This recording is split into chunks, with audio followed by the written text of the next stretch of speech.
Heh, kamu mencuri ya? Cepat buka tasmu. Jangan berbohong. Akan kupecat kamu.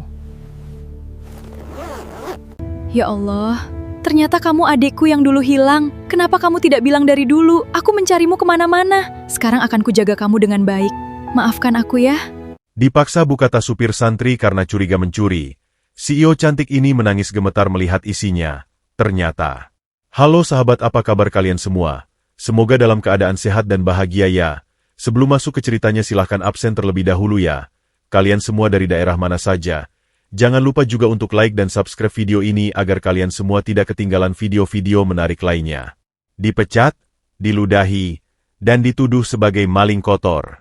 Itulah yang dialami Hafiz, seorang supir santri di sebuah perusahaan raksasa. Para dewan direksi yang angkuh tertawa puas melihatnya menderita. Namun, tawa mereka mati seketika saat sang CEO cantik nan dingin turun tangan. Bukan untuk menghukum Hafiz, melainkan berlutut menangis histeris di hadapannya.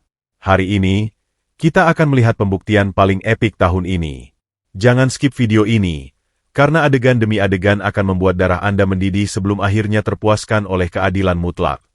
Lantai marmer Carrara yang didatangkan langsung dari Italia itu memantulkan kilau lampu kristal raksasa yang menggantung angkuh di langit-langit lobi utama gedung Adhitama.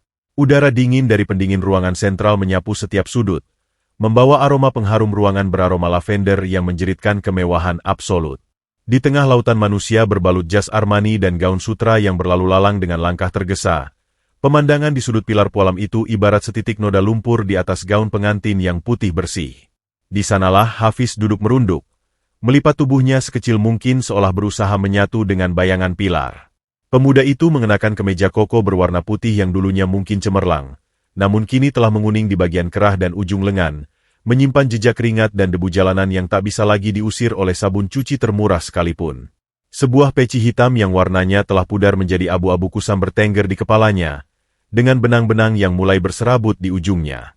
Celana kain hitamnya menggantung canggung di atas mata kaki, memperlihatkan kulit kering dan sepasang sandal jepit karet yang solnya nyaris rata dengan tanah. Namun, dari semua kemiskinan yang melekat pada tubuhnya, tangannya lah yang paling bercerita. Jari-jari itu kasar, berhiaskan kapalan tebal dan guratan-guratan luka yang mengering, hasil dari pertarungan tanpa henti melawan kerasnya kehidupan jalanan selama 10 tahun terakhir. Di atas pangkuannya, kedua tangan kasar itu mendekap erat sebuah tas kanvas butut berwarna hijau lumut. Tas itu penuh dengan jahitan tambalan yang tidak rapi, seolah-olah sang pemilik lebih rela tangannya tertusuk jarum berkali-kali daripada harus membuang benda usang tersebut. Hafiz memeluk tas itu dengan kelembutan yang kontras dengan fisiknya, mendekapkannya ke dada seolah di dalam gulungan kanvas lapuk itu tersimpan jantung dan separuh nyawanya. Bibirnya yang sedikit pucat bergetar pelan, melantunkan zikir tanpa henti, menulikan telinga dari bisik-bisik merendahkan yang berdengung di sekitarnya. Setiap kali ada karyawan elit yang melintas, tatapan mereka selalu bermuara pada satu ekspresi, jijik yang tak tertutupi. Beberapa wanita berlipstik merah menyala secara refleks menarik tas desainer mereka lebih dekat ke dada, seolah udara di sekitar Hafiz mengandung virus kemiskinan yang menular. Sekelompok eksekutif muda sengaja melangkah memutar, menghindari pemuda itu dengan decakan lidah yang terdengar nyaring membelah keheningan lobi. Hafiz menyadari semua tatapan menusuk itu. Hatinya teriris, namun wajahnya tetap menunduk stoik. Ia telah terbiasa menelan harga dirinya mentah-mentah demi sesuap nasi halal. Tiba-tiba, atmosfer di lobi berubah drastis.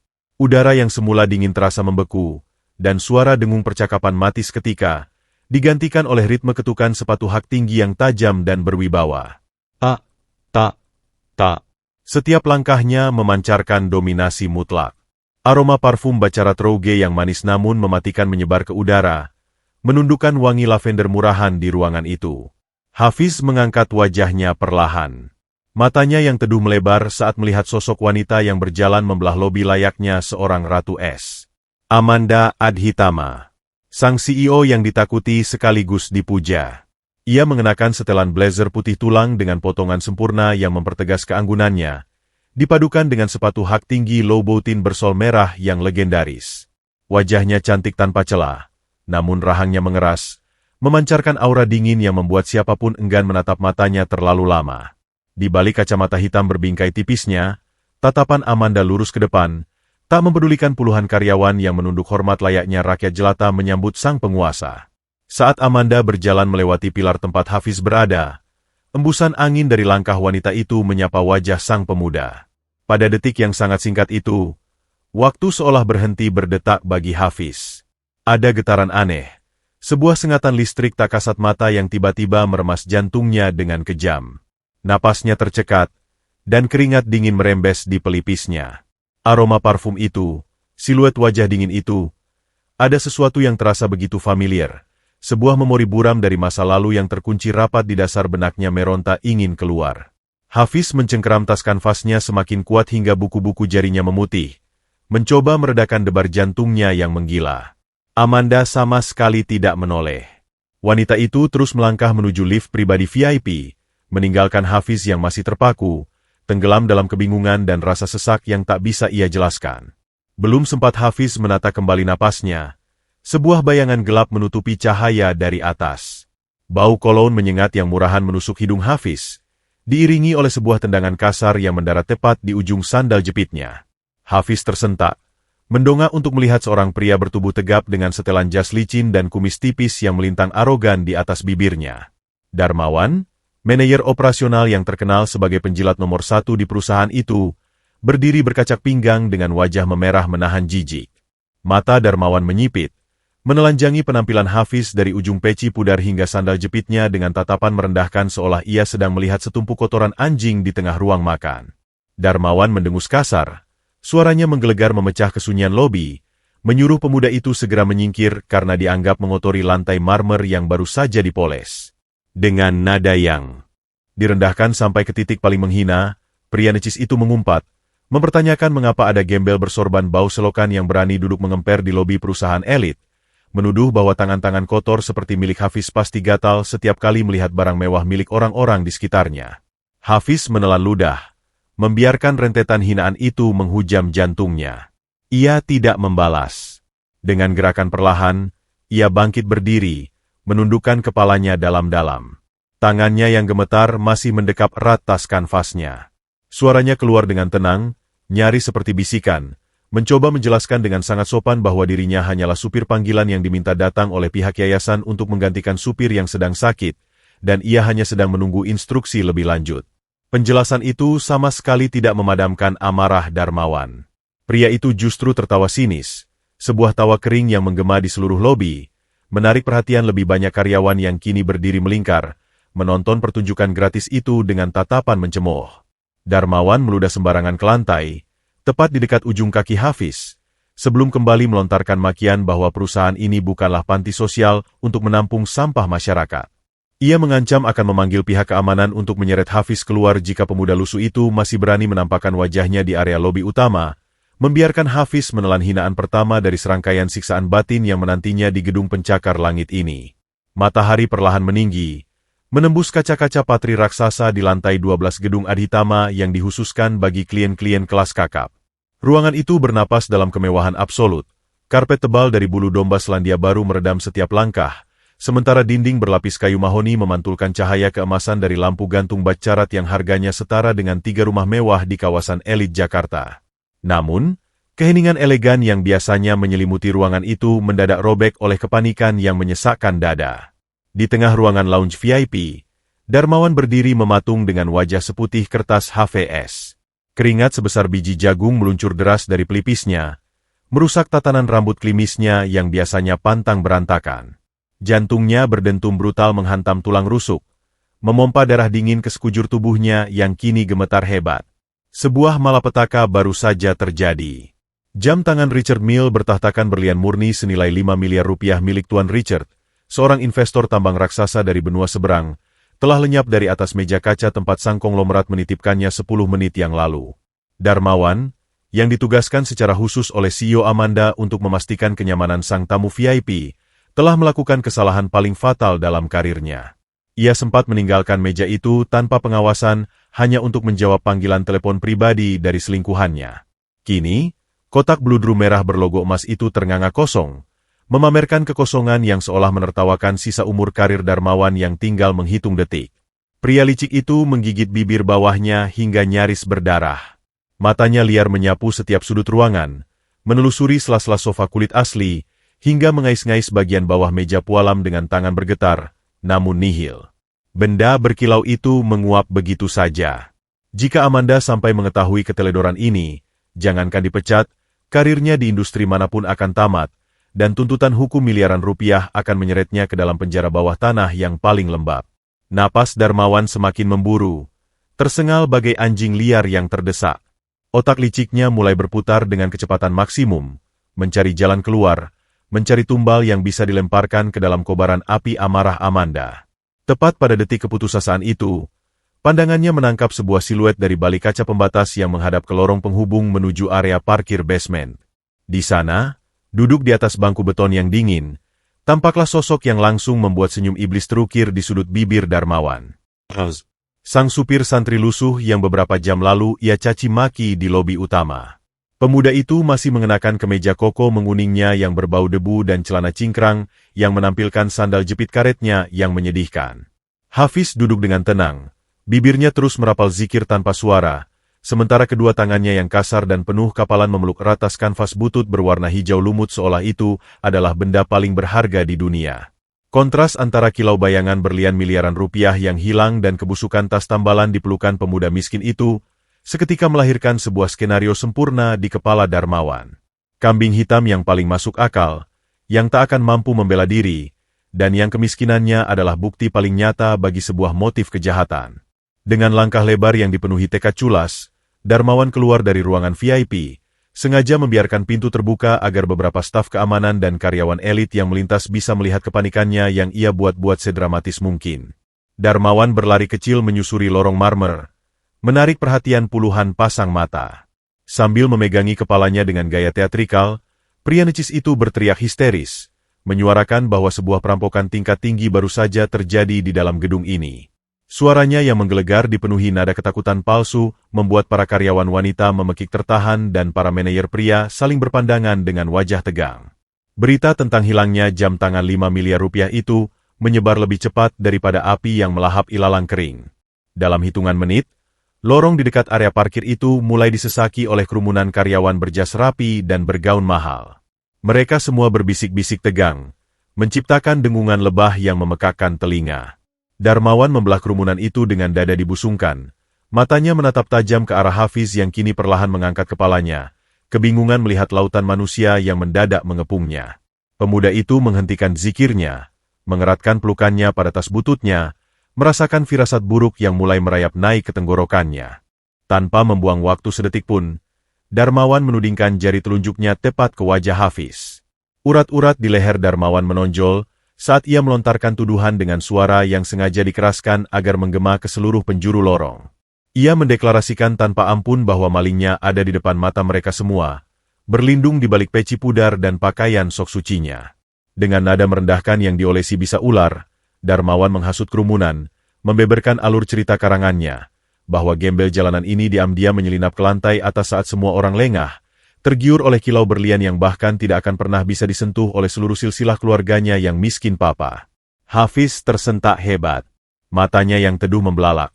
Terkejut bukan main mendengar fitnah keji yang meluncur begitu lancar dari mulut pria di depannya. Darah di tubuhnya seakan berhenti mengalir. Pemuda itu mencoba bangkit berdiri. Tangannya yang gemetar terangkat sedikit untuk membela diri. Dengan suara pelan yang bergetar menahan tangis dan kebingungan, Hafiz bersumpah atas nama Tuhan bahwa ia tidak beranjak 1 senti pun dari bangku beton ini sejak ditendang dari lobi utama, bahwa ia bahkan tidak tahu bentuk jam tangan yang dimaksudkan. Namun, suara lirihnya tenggelam di telan ombak cibiran kerumunan. Darmawan mendengus sinis, melangkah maju hingga ujung sepatu kulit mahalnya nyaris menyentuh ujung sandal jepit Hafiz. Pria itu menyipitkan mata, menatap jijik pada tas kanvas butut yang masih didekap erat oleh Hafiz di dadanya. Darmawan tertawa penuh kemenangan. Tawa yang terdengar sangat kejam di telinga Hafiz. Pria itu mulai memprovokasi masa lebih jauh, berteriak mempertanyakan mengapa seorang supir panggilan rendahan mempertahankan sebuah tas sampah rombeng seolah-olah itu adalah berangkas emas, menantang bahwa jika memang tangan gembel itu tidak kotor, maka ia pasti tidak keberatan membongkar isi tas joroknya itu di depan semua orang untuk membuktikan kebohongannya. Mendengar hal itu, Hafiz mundur 1 langkah. Kepanikan yang sesungguhnya kini terpancar jelas di wajah sang pemuda. Tas itu. Benda usang itu berisi satu-satunya kepingan masa lalu yang menyambung nyawanya selama 10 tahun terakhir. Selembar foto buram dirinya dan sang kakak yang sangat ia rindukan. Jika mereka memaksa membukanya dengan kasar, foto rentan itu bisa hancur berkeping-keping. Hafiz menggelengkan kepalanya pelan.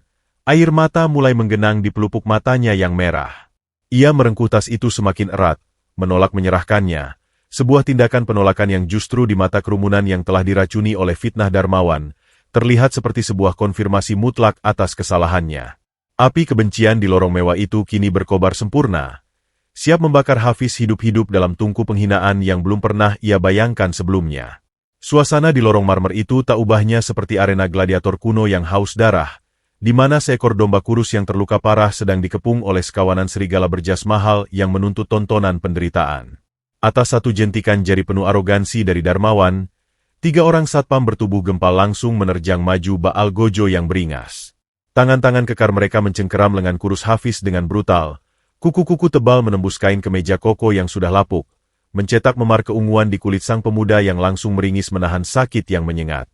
Tubuh Hafiz yang ringkih disentak dengan sangat kasar, diseret paksa menyusuri lorong panjang itu kembali menuju lobi utama yang jauh lebih luas, seolah ia adalah sebuah piala kehinaan berbau keringat yang harus dipamerkan kepada seluruh penghuni elit gedung Adhitama. Sandal jepit karetnya terlepas satu, tertinggal di belakang sementara kakinya yang telanjang terseret bergesekan dengan lantai marmer yang dingin, meninggalkan jejak keputusasaan di tengah kemegahan yang angkuh. Setiap kali Hafiz meronta kecil, bukan untuk memukul mundur para penjaganya, melainkan murni demi melindungi tas kanvas di dadanya agar tidak terampas, salah satu satpam akan mencengkeram kerah kemejanya semakin erat hingga mencekik lehernya. Napas pemuda itu tersengal-sengal payah, matanya merah menahan pedih dan sesak di dada yang rasanya mau meledak. Di sekelilingnya, tatapan ratusan pasang mata yang memancarkan rasa jijik dan penghakiman sepihak terasa seperti ribuan jarum kasat mata yang menembus dan mengoyak seluruh pori-pori kulitnya. Ia telah menjadi pesakitan paling hina sebelum pengadilan sempat dimulai, dihakimi mutlak hanya karena ia terlihat sangat miskin dan tidak berdaya di antara orang-orang yang mengukur nilai nyawa dari merek pakaian yang membalut tubuh. Sesampainya di tengah lobi utama yang berkilauan menyilaukan di bawah cahaya lampu kristal raksasa, tubuh Hafiz didorong ke depan dengan hentakan keras. Pemuda malang itu kehilangan keseimbangan seketika, terjerembab mencium lantai pualam yang memantulkan bayangan menyedihkannya layaknya cermin kejam. Lututnya berbenturan brutal dengan lantai, menyebarkan gelombang rasa ngilu yang luar biasa hingga meremukan sumsum tulang, namun yang terucap dari bibir pucatnya hanyalah lafaz istighfar pelan yang bergetar hebat. Ia sama sekali tidak mempedulikan lututnya yang kini lecet dan berdarah merembes ke balik celana kainnya yang murah. Kedua lengannya justru melingkar semakin kuat mengunci tas rombeng itu bagaikan tameng terakhir dari sisa harga dirinya yang telah hancur lebur berkeping-keping. Tiba-tiba, suara riuh rendah cemoohan dan makian dari kerumunan mati total dalam hitungan milidetik, seolah ada tangan tak kasat mata yang baru saja merenggut paksa pita suara semua orang di ruangan tersebut. Hawa dingin yang janggal dan mencekam merayap naik dari ujung jari kaki, hingga ke tengkuk setiap karyawan yang hadir. Dari arah lift VIP yang pintunya baru saja terbuka perlahan, melangkahlah sesosok wanita yang kehadirannya memancarkan aura dewi kehancuran yang turun ke bumi. Amanda Adhitama berdiri di sana, menghentikan langkah anggunnya. Kacamata hitam mahalnya kini telah dilepas, menampakkan sepasang mata elang yang tajam, sangat dingin, dan mengintimidasi siapapun yang berani bernapas terlalu keras di dekatnya. Aura kekuasaan memancar pekat dan menyesakkan dari setiap helai rambutnya yang tertata tanpa celah. Kesunyian lobi itu begitu mengerikan hingga suara detak jam tangan berlian pun akan terdengar seperti genderang perang. Melihat kedatangan ratu penguasa perusahaan, Darmawan yang semula berwajah beringas memerah menahan marah, seketika mengubah raut wajahnya menjadi pahlawan kesiangan yang seolah baru saja menyelamatkan aset negara dari kehancuran total. Dengan langkah tegap yang dibuat-buat, ia menyongsong Amanda, membungkukkan badan hingga 90 derajat dengan senyum menjilat yang memuakan, sebelum kemudian menudingkan jarinya dengan kasar ke arah Hafiz yang masih tersungkur gemetar di lantai.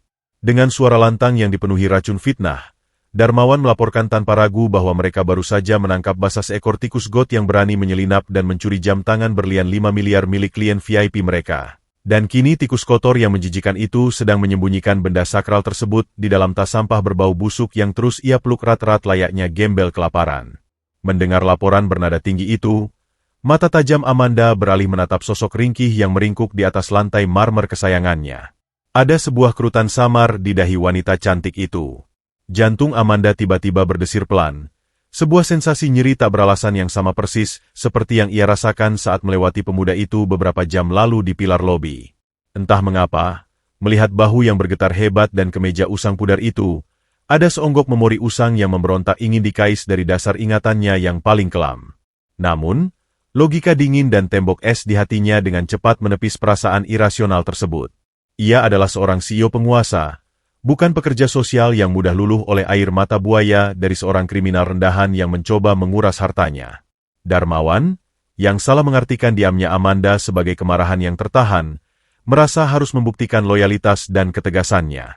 Pria necis itu melangkah maju membelah jarak, mengangkat kaki kanannya yang terbalut sepatu kulit buatan Italia seharga puluhan juta, lalu menendang keras perut dan tulang rusuk Hafiz dari arah samping.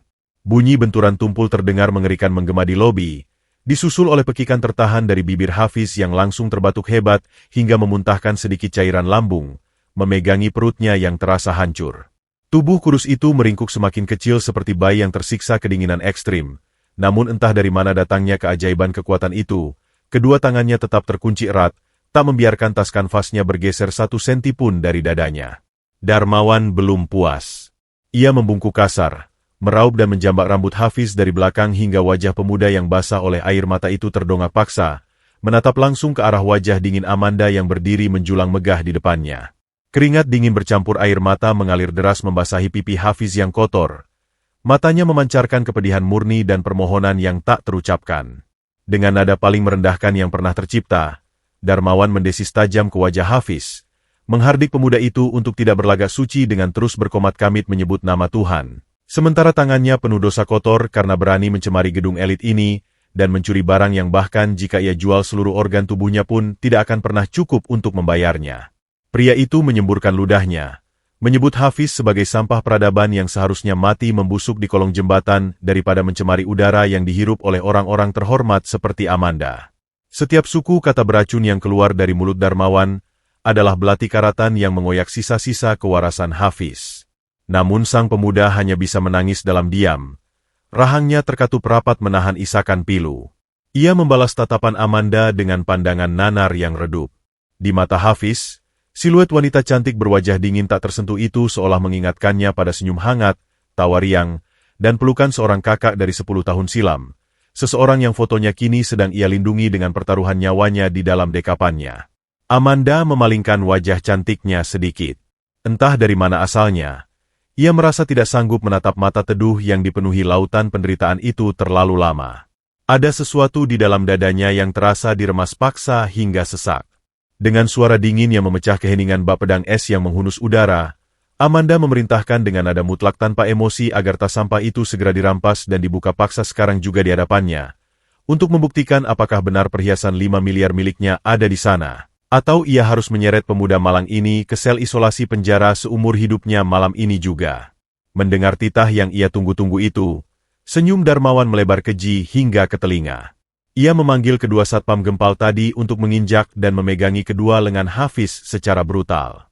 Hafiz menggeleng histeris, meronta keras dengan sisa-sisa tenaga terakhirnya, memohon dengan suara serak yang memilukan agar mereka tidak merobek tasnya, bersumpah berulang kali dengan nama Tuhan bahwa tidak ada barang curian di sana melainkan hidup dan matinya. Namun jeritan putus asa itu hanyalah simfoni indah bagi iblis berjas rapi di depannya. Tangan kekar Darmawan telah mencengkeram kasar ujung kain tas kanvas butut itu, siap untuk mengoyak, merobek, dan memuntahkan seluruh rahasia terbesar di dunia yang telah terkubur rapat selama 1 dekade penuh. Waktu seakan melambat saat jahitan demi jahitan dari tas usang di pelukan Hafiz mulai berderit, merintih bersiap untuk koyak berantakan. Suara sobekan kain kanvas yang koyak itu terdengar seperti suara petir yang menyambar tepat di ulu hati Hafiz. Di tengah lobi mewah yang diselimuti keheningan mencekam, bunyi serat-serat benang nilon yang putus ditarik paksa oleh tenaga beringas Darmawan menggema dengan sangat kejam. Hafiz memekik tertahan, sebuah jeritan serak dan putus asa yang lahir dari kedalaman jiwanya yang paling hancur. Pemuda itu meronta dengan sisa-sisa tenaga terakhirnya, mencoba menggapai kembali satu-satunya harta karun yang mengikatnya pada kewarasan hidup, namun dua satpam gempal yang menginjak punggung dan menahan lengannya menekan tubuh kurus itu semakin dalam ke lantai marmer yang sedingin es. Darmawan, dengan mata melotot penuh antisipasi layaknya seekor serigala kelaparan yang bersiap menyantap mangsanya, mengangkat sisa-sisa tas kanvas yang kini telah terbelah dua itu tinggi-tinggi ke udara. Dengan seringai iblis yang merusak wajah necisnya, ia membalikan tas tersebut dan mengibaskannya dengan sangat kasar, bersiap untuk membuktikan kepada CEO Amanda dan seluruh petinggi perusahaan bahwa kilau berlian 5 miliar rupiah akan segera memancar dari balik tumpukan kain kotor itu, membuktikan kehebatannya sebagai anjing penjaga perusahaan yang paling setia. Namun, waktu seolah berhenti berdetak, melambat menjadi rentetan detik yang menyiksa. Tidak ada kilauan cahaya yang menyilaukan mata. Tidak ada denting logam mulia atau berlian murni yang membentur lantai pualam. Yang memuntahkan diri dari rahim tas usang itu dan berhamburan ke atas marmer Italia yang mengkilap hanyalah sekumpulan benda kusam yang sama sekali tidak memiliki nilai tukar di dunia kapitalis ini. Sebuah tasbih dari kayu kaukah yang warnanya telah menggelap karena menyerap keringat dari puluhan ribu putaran zikir jatuh berderak. Butir-butirannya terlepas dan menggelinding pelan memecah kesunyian. Disusul oleh sebuah buku kumpulan doa dan surah Yasin kecil yang sampul hijau lumutnya sudah mengelupas di keempat sudutnya, dengan halaman-halaman yang mengeriting karena sering basah oleh air mata. Terakhir, sebuah gulungan sarung tenun pudar yang dipenuhi lubang bekas gigitan ngengat meluncur jatuh, menyebarkan aroma kapur barus dan debu terminal yang langsung menampar aroma parfum mahal di ruangan tersebut. Kerumunan karyawan elit yang semula menahan napas bersiap menyoraki si pencuri, kini terpaku dalam kebingungan yang membisu. Tidak ada jam tangan Richard Mille di sana. Hanya ada jejak-jejak kemiskinan yang disucikan oleh doa. Darmawan mematung. Darah di wajahnya seakan tersedot habis ke dasar bumi. Seringai kejamnya luntur seketika, digantikan oleh kepanikan luar biasa yang membuat rahangnya bergetar hebat. Jantung pria licik itu memompa keputusasaan saat menyadari bahwa tidak ada satupun benda berharga yang keluar dari tas tersebut. Namun, di antara semua benda usang yang berserakan itu, ada satu hal lagi yang melayang turun dengan sangat perlahan. Selembar kertas foto Polaroid yang tepiannya sudah menguning dan dipenuhi bekas lipatan, terlepas dari selipan buku Yasin. Kertas tipis itu menari-nari tertiup embusan udara dari pendingin ruangan, berputar bagaikan daun kering di musim gugur, sebelum akhirnya mendarat tanpa suara tepat di ujung sepatu hak tinggi low boutin bersol merah yang dikenakan oleh Amanda. Hafiz yang wajahnya masih menempel pada lantai marmer karena diinjak oleh satpam, menatap foto itu dengan pandangan nanar yang dikaburkan oleh air mata. Bibirnya yang pecah-pecah bergetar memanggil sebutan, "Mbak." Sebuah rintihan lirih yang teredam oleh rasa sakit di dadanya, memohon agar siapapun tidak merusak satu-satunya wajah sang kakak yang berhasil ia selamatkan dari amukan api panti asuhan 10 tahun silam. Amanda, sang ratu es yang sejak tadi berdiri kaku dengan aura mengintimidasi, perlahan menundukkan pandangannya. Matanya yang tajam di balik riasan sempurna itu terpaku pada selembar kertas kusam yang kini mengotori area di dekat ujung sepatunya. Sebuah dorongan irasional yang sangat kuat, sebuah tarikan takdir yang tak bisa dijelaskan oleh logika bisnis manapun, memerintahkan tangannya untuk bergerak. Menghiraukan setelan jas putih tulangnya yang bisa saja berkerut, Amanda perlahan menekuk lututnya. Jari jemarinya yang lentik dan dihiasi ket kuku mahal itu terjulur turun, mengambil foto kotor tersebut dari lantai. Saat pandangan Amanda akhirnya fokus pada gambar yang tercetak di kertas usang itu, seluruh udara di lobi gedung Adhitama seolah tersedot habis, mencekik paru-parunya dalam hitungan milidetik. Jantung wanita cantik itu berhenti berdetak selama satu ketukan yang terasa seperti keabadian. Tubuhnya menegang hebat bagaikan tersambar jutaan volt aliran listrik tegangan tinggi. Di dalam foto yang warnanya mulai pudar itu, tergambar siluet seorang gadis remaja berambut panjang yang sedang tersenyum sangat cerah. Senyum tulus yang tidak pernah lagi mampir di bibir Amanda selama 1 dekade terakhir. Dan di pelukan gadis remaja itu, ada seorang anak laki-laki berusia 7 tahun dengan pipi tembam yang mengenakan peci kebesaran, menyengir lebar memamerkan gigi depannya yang tanggal. Itu adalah dirinya. Dirinya di masa lalu, sebelum kedua orang tuanya meninggal dalam kecelakaan tragis, sebelum perebutan harta warisan keluarga besar memisahkan dirinya dengan sang adik bungsu yang hilang ditelan hiruk-pikuk ibu kota tanpa jejak. Aroma rumah masa kecilnya, suara tawar yang adiknya yang memanggilnya dengan cadel, semua memori yang telah ia kubur dalam-dalam di bawah balok es trauma dan ambisi bisnis, meledak keluar menghancurkan pertahanannya. Tangan Amanda yang memegang foto itu bergetar sangat hebat hingga kertas tersebut berdesir tertiup embusan napasnya sendiri yang mulai putus-putus. Keringat dingin merembes seketika di pelipisnya. Mata Amanda yang mulai memerah digenangi air mata perlahan terangkat dari foto itu, beralih menatap sosok pemuda kurus lusuh yang masih ditindih secara brutal oleh kedua satpamnya di atas lantai. Ia menelusuri raut wajah Hafiz yang penuh lebam, hidung mancungnya, bentuk alis matanya yang teduh, garis wajah yang tersembunyi di balik kekurusan dan penderitaan selama 10 tahun itu akhirnya terangkai sempurna dalam benak Amanda. Semesta di sekeliling wanita itu runtuh berkeping-keping. Supir santri yang baru saja dihinakan, diseret, ditendang, dan difitnah sebagai maling rendahan di perusahaannya sendiri ini adalah belahan jiwanya. Adiknya. Darah dagingnya yang paling ia cari di seluruh penjuru negeri ini. Di tengah kehancuran semesta Amanda, suara cicitan Darmawan yang panik memecah keheningan. Pria necis itu tergagap hebat. Suaranya bergetar penuh ketakutan bercampur keangkuhan yang dipaksakan. Ia bersikeras membela diri di hadapan bosnya, berteriak bahwa gembel sialan ini sangat licik dan pasti telah menyembunyikan jam tangan berlian itu di balik celana cingkrangnya atau di saku kemeja bututnya. Dengan sisa arogansi yang justru menggali kuburannya sendiri, Darmawan melangkah maju dengan tangan terangkat, berniat untuk melucuti pakaian Hafiz secara paksa di depan umum demi membuktikan tuduhan kejinya. Namun, sebelum tangan kotor Darmawan sempat menyentuh sehelai pun benang dari kemeja Hafiz, sebuah teriakan melengking yang menyayat hati, penuh dengan kemurkaan absolut dan kepedihan yang tak tertahankan, meledak dari bibir sang CEO cantik. Suara itu begitu keras dan dipenuhi emosi murni hingga membuat lampu-lampu kristal di atas mereka seakan ikut bergetar, membekukan seluruh pergerakan di lobi itu dan menghentikan sisa umur karir Darmawan malam itu juga.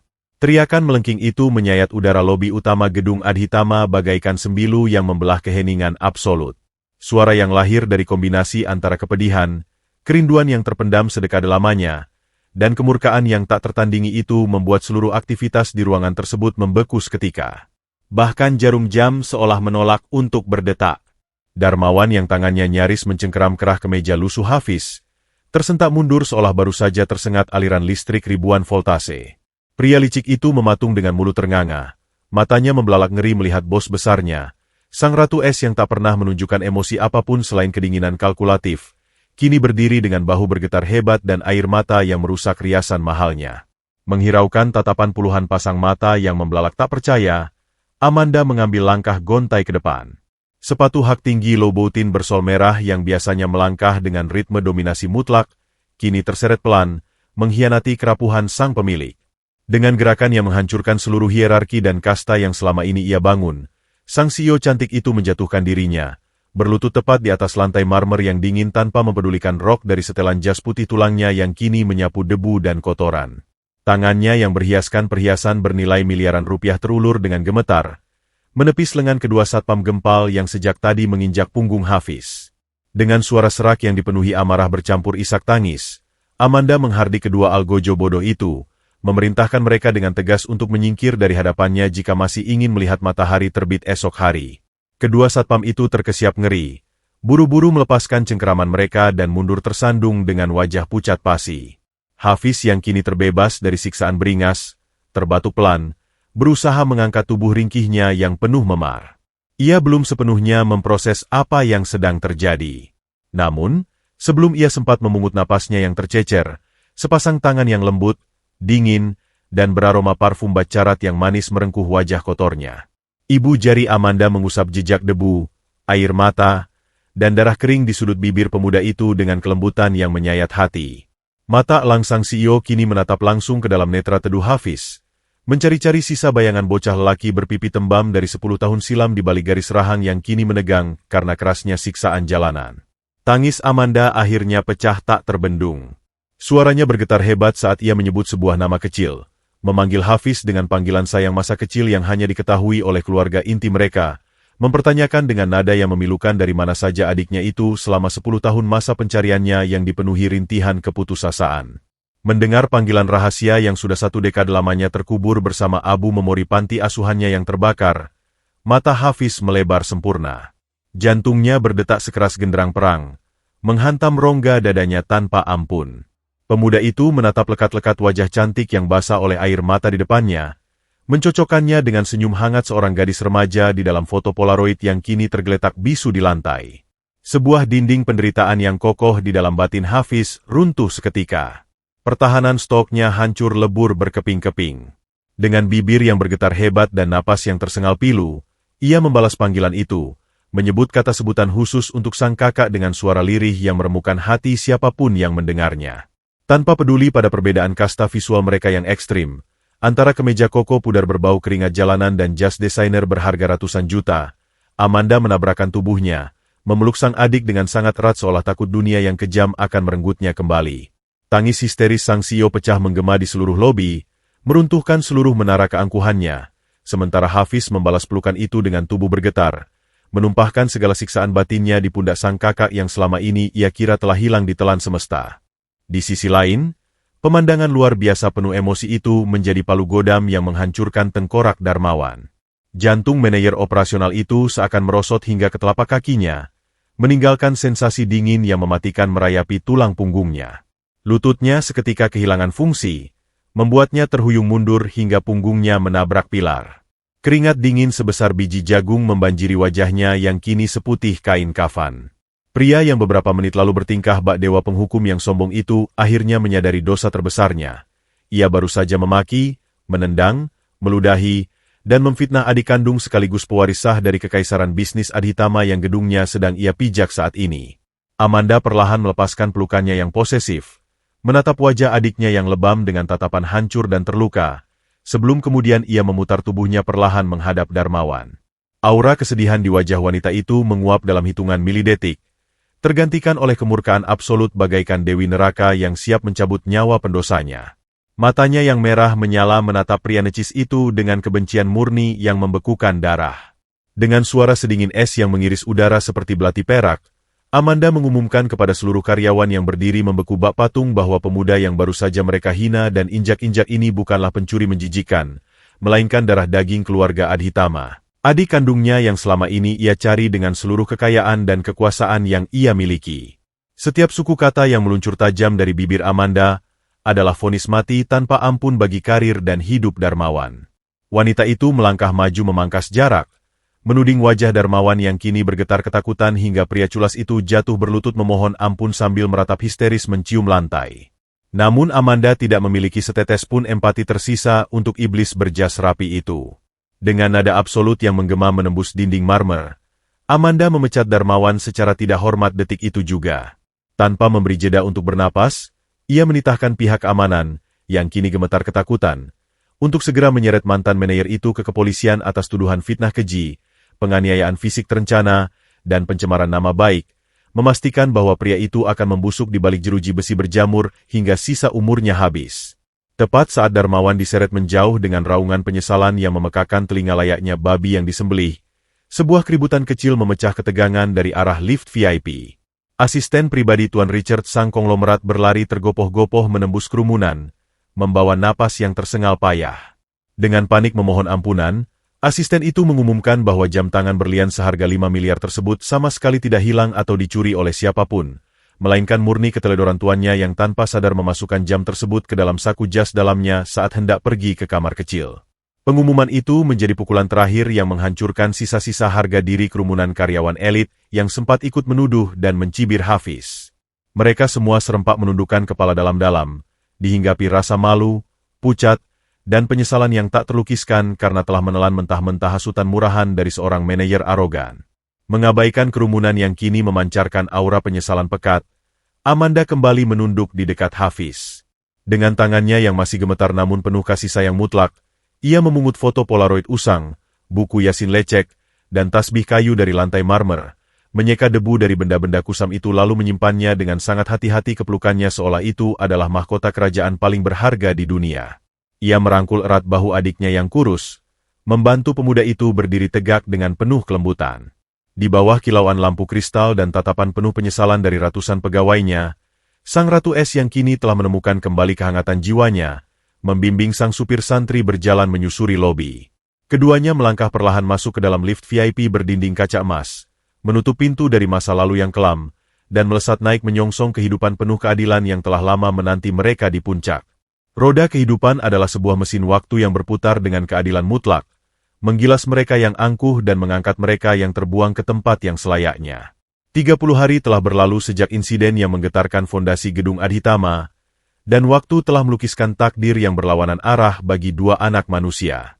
Di sudut tergelap sebuah sel tahanan kota yang lembab dan pengap, bau pesing yang menyengat bercampur dengan aroma karat dari jeruji besi yang dingin menguasai udara. Tidak ada lagi aroma parfum maskulin mahal atau pendingin ruangan sentral yang memanjakan kulit.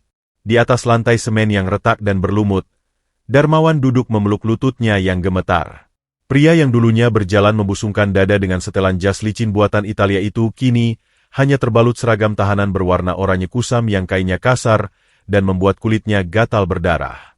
Wajah necisnya yang dulu selalu angkuh kini hancur tak bersisa. Tulang pipinya memar keunguan, sudut bibirnya pecah dan terus mengeluarkan darah kering akibat siksaan tanpa henti dari para narapidana senior yang muak melihat kesombongannya di hari pertama ia dijebloskan. Rambutnya yang dulu selalu tertata rapi oleh pomade mahal kini kusut masai, dipenuhi ketombe dan debu sel yang menjijikan. Setiap kali ia memejamkan mata, bayangan wajah dingin Amanda yang menjatuhkan vonis pemecatan dan jeritan tangis Hafiz yang dulu ia injak-injak selalu berputar bagaikan kaset rusak yang menyiksa sisa kewarasannya. Ia merintih pelan, meratapi karma instan yang menamparnya dengan sangat brutal. Mangkuk plastik berisi nasi keras dan sayur hambar tergeletak tak tersentuh di dekat kakinya. Sebuah kepedihan yang tak sebanding dengan penderitaan yang ia berikan pada sang supir santri. Ia kini menjadi kasta paling rendah. Seonggok sampah yang dulu selalu ia jadikan makian untuk orang lain. Sementara itu, di bawah langit biru yang cerah, gedung Adhitama tetap berdiri megah menantang awan. Lantai marmer Carrara di lobi utama memantulkan cahaya keemasan dari lampu kristal raksasa, masih sama berkilaunya seperti sebulan yang lalu. Namun, atmosfer di ruangan raksasa itu kini terasa jauh berbeda. Tidak ada lagi ketegangan yang mencekam atau tatapan merendahkan yang beracun. Aroma lavender yang menguar dari pengharum ruangan kini terasa lebih menenangkan, menyambut setiap langkah yang memasuki gedung dengan kehangatan. Tepat pada pukul 9 pagi, pintu kaca otomatis terbuka lebar, dan embusan angin musim kemarau menyapu lobi, mengiringi kedatangan sosok pria muda yang seketika menghentikan denyut nadi para karyawan yang berlalu lalang. Langkah kakinya tidak lagi diseret oleh sepasang sandal jepit karet yang memprihatinkan, melainkan ditegaskan oleh pantofel kulit hitam Oxford mengkilap yang suaranya beresonansi dengan wibawa absolut di setiap ketukannya. Pria itu mengenakan setelan jas navy blue berpotongan sempurna yang memeluk tubuh tegapnya, dirancang khusus oleh penjahit ternama untuk menonjolkan karisma yang selama ini terkubur di balik pakaian lusuh. Sebuah jam tangan mewah, bukan berlian mencolok, melainkan Patek Philippe klasik dengan tali kulit buatan tangan, melingkar manis di pergelangan tangannya. Kemeja putih di balik jasnya seputih salju, sangat kontras dengan kemeja koko menguning yang dulu menempel di tubuhnya. Namun, dari balik seluruh atribut kemewahan yang kini membalutnya, jati diri Hafiz tidak pernah benar-benar berubah. Wajah tampannya yang kini bersih dari debu kotoran jalanan memancarkan keteduhan yang sama. Sorot matanya tetap tenang, rendah hati, dan penuh dengan kedamaian, tidak teracuni oleh gemerlapnya harta triliunan rupiah yang kini sah menjadi miliknya sebagai pewaris kedua kekaisaran Adhitama. Di dalam saku jas mahalnya, tangan kanannya diam-diam masih memutar butiran tasbih kayu kaukah yang usang, sebuah jangkar spiritual yang menahannya agar tidak pernah terbang terbawa pusaran angin kesombongan. Setiap karyawan elit, dari manajer tingkat atas hingga direktur operasional yang menggantikan Darmawan, seketika menghentikan langkah mereka. Tanpa dikomando, mereka menundukkan kepala dalam-dalam, memberikan penghormatan yang bukan lagi dilandasi oleh rasa takut akan kekuasaan, melainkan oleh rasa segan dan kekaguman murni terhadap kebesaran hati sang pemuda. Hafiz membalas penghormatan itu bukan dengan anggukan angkuh, melainkan dengan senyuman hangat dan teguran sapa yang tulus. Ia bahkan sengaja menghentikan langkahnya sejenak saat berpapasan dengan seorang petugas kebersihan tua yang sedang mengepel lantai, menundukkan sedikit tubuhnya untuk mengucapkan terima kasih atas kerja kerasnya dengan nada suara yang sangat sopan, menyisakan kehangatan yang membuat mata sang petugas berkaca-kaca terharu. Hafiz melanjutkan langkahnya menuju lift VIP berlapis kaca emas, ruang benderang yang sama yang dulu menjadi saksi bisu awal pertemuannya kembali dengan sang kakak. Ketika pintu lift terbuka di lantai eksekutif, aroma parfum Baccarat Rouge yang manis dan dominan langsung menyambut indera penciumannya. Ia berjalan menyusuri lorong berkarpet tebal, hingga tiba di depan pintu kayu mahoni ganda ruang kerja CEO. Tanpa perlu mengetuk, pintu besar itu terbuka dari dalam, menampilkan Amanda yang langsung berdiri dari kursi kebesarannya dengan senyum paling merekah yang pernah ia tunjukkan kepada dunia. Tidak ada lagi ratu es yang dingin dan tak tersentuh. Di hadapan Hafiz, Amanda hanyalah seorang kakak perempuan yang dipenuhi dengan kehangatan dan cinta kasih yang meluap-luap. Amanda melangkah maju menembus jarak, memeluk erat bahu tegap adiknya, menghirup aroma maskulin yang kini berpadu dengan wangi sabun mandi mahal, menggantikan kenangan tentang bau keringat dan debu terminal yang menyesakan. Dengan suara lembut yang diwarnai canda, sang kakak memuji betapa tampannya pangeran keluarga Adhitama hari ini, menggoda bahwa pesona adiknya pasti akan membuat seluruh pewaris perusahaan saingan patah hati berkeping-keping. Hafiz hanya tertawa pelan, tawa renyah yang membebaskan jiwa, membalas pelukan itu dengan kehangatan yang setara, menggumamkan rasa syukurnya yang tak terhingga kepada sang pencipta yang telah memutar balik roda kehidupannya dengan cara yang paling ajaib. Saat Hafiz perlahan melepaskan pelukan itu, pandangannya tertuju pada sebuah objek yang dipajang dengan sangat terhormat di sudut ruangan kerja Amanda yang mewah. Di dalam sebuah kotak kaca pelindung beralaskan kain beludru merah terbaik, bukan penghargaan bisnis bergengsi atau plakat emas yang dipamerkan, melainkan sebuah tas kanvas hijau butut yang penuh dengan tambalan kasar, disandingkan serasi dengan selembar foto Polaroid usang yang kini dibingkai perak yang sangat mahal. Benda rombeng itu sengaja diletakkan di tempat tertinggi oleh Amanda sebagai sebuah monumen abadi. Peringatan keras bagi siapa saja yang menginjakan kaki di ruangan kekuasaan tersebut bahwa kebesaran sejati manusia tidak pernah diukur dari merek pakaian yang membalut tubuh, dan bahwa di balik penampilan yang paling dihinakan sekalipun, selalu bisa tersimpan sebuah keajaiban yang mampu mengubah takdir dunia selamanya. Terik matahari tepat di atas ubun-ubun seolah ingin memanggang aspal retak di terminal induk kota yang riuh dan berdebu. Udara di tempat itu bergetar oleh gelombang panas, membawa aroma menyengat dari campuran solar murahan, asap knalpot hitam pekat, dan peluh ribuan manusia yang berdesakan mencari sesuap nasi. Jauh dari kemegahan lantai marmer Carrara dan harum pendingin ruangan gedung Adhitama, terminal ini adalah neraka dunia bagi sebagian orang, namun pernah menjadi satu-satunya rumah perlindungan bagi Hafiz. Hari ini, sang pewaris kekaisaran bisnis itu kembali menjejakkan kakinya di atas tanah berdebu. Ia tidak lagi mengenakan setelan jas mahalnya. Untuk menjaga agar tidak terlalu mencolok, Hafiz memilih balutan kemeja flanel sederhana dan celana bahan yang bersih namun tak bermerek. Meski begitu, aura wibawa dan ketenangan stoik yang memancar dari sorot matanya tak bisa disembunyikan, membuatnya tampak seperti seekor singa tenang yang berjalan di tengah kerumunan domba yang kelelahan. Langkah kaki Hafiz yang dibalut sepatu kets sederhana, memiliki satu tujuan pasti yang telah mengusik relung hatinya sejak ia kembali ke pangkuan keluarganya. Ia mencari sebuah warung tenda reot beratap terpal biru pudar yang penuh dengan lubang bekas rokok. Di sanalah, 10 tahun yang lalu, saat Hafiz hanyalah seorang bocah hilang yang menggigil kedinginan di bawah guyuran hujan badai, nyawanya diselamatkan. Seorang wanita parubaya bertangan keriput dan beraroma kunyit serta asap kayu bakar, yang akrab disapa Mak Yayah, adalah sosok malaikat tanpa sayap itu. Mak Yayahlah yang menyuapkan sepiring nasi hangat dengan lauk tempe sisa ke mulut Hafiz yang membiru. Tangan keriput itu pula lah yang dengan penuh kasih sayang menjahitkan tambalan demi tambalan pada tas kanvas butut milik Hafiz, memastikan foto kenangan sang kakak tidak hancur dimakan usia. Bagi Hafiz, utang nyawa dan kasih sayang Mak Yayah adalah sesuatu yang tidak akan bisa dibayar bahkan dengan seluruh emas di dunia. Namun, setibanya Hafiz di sudut terminal tempat warung itu biasanya berdiri, pemandangan yang menyambutnya seketika membuat darah di nadinya mendidih. Kedamaian yang ia harapkan hancur lebur berkeping-keping. Warung reot itu kini luluh lantak. Panci-panci penyok berserakan di tanah, menumpahkan kuah gulai dan nasi putih yang langsung bercampur dengan lumpur hitam berbau busuk. Di tengah kekacauan itu, Mak Yayah yang kini tampak jauh lebih renta dan rapuh, bersimpuh di atas tanah berdebu. Air mata membasahi wajah keriputnya yang ketakutan. Tangannya yang gemetar menyatukan telapak di depan dada, memohon ampunan dengan suara serak yang memilukan.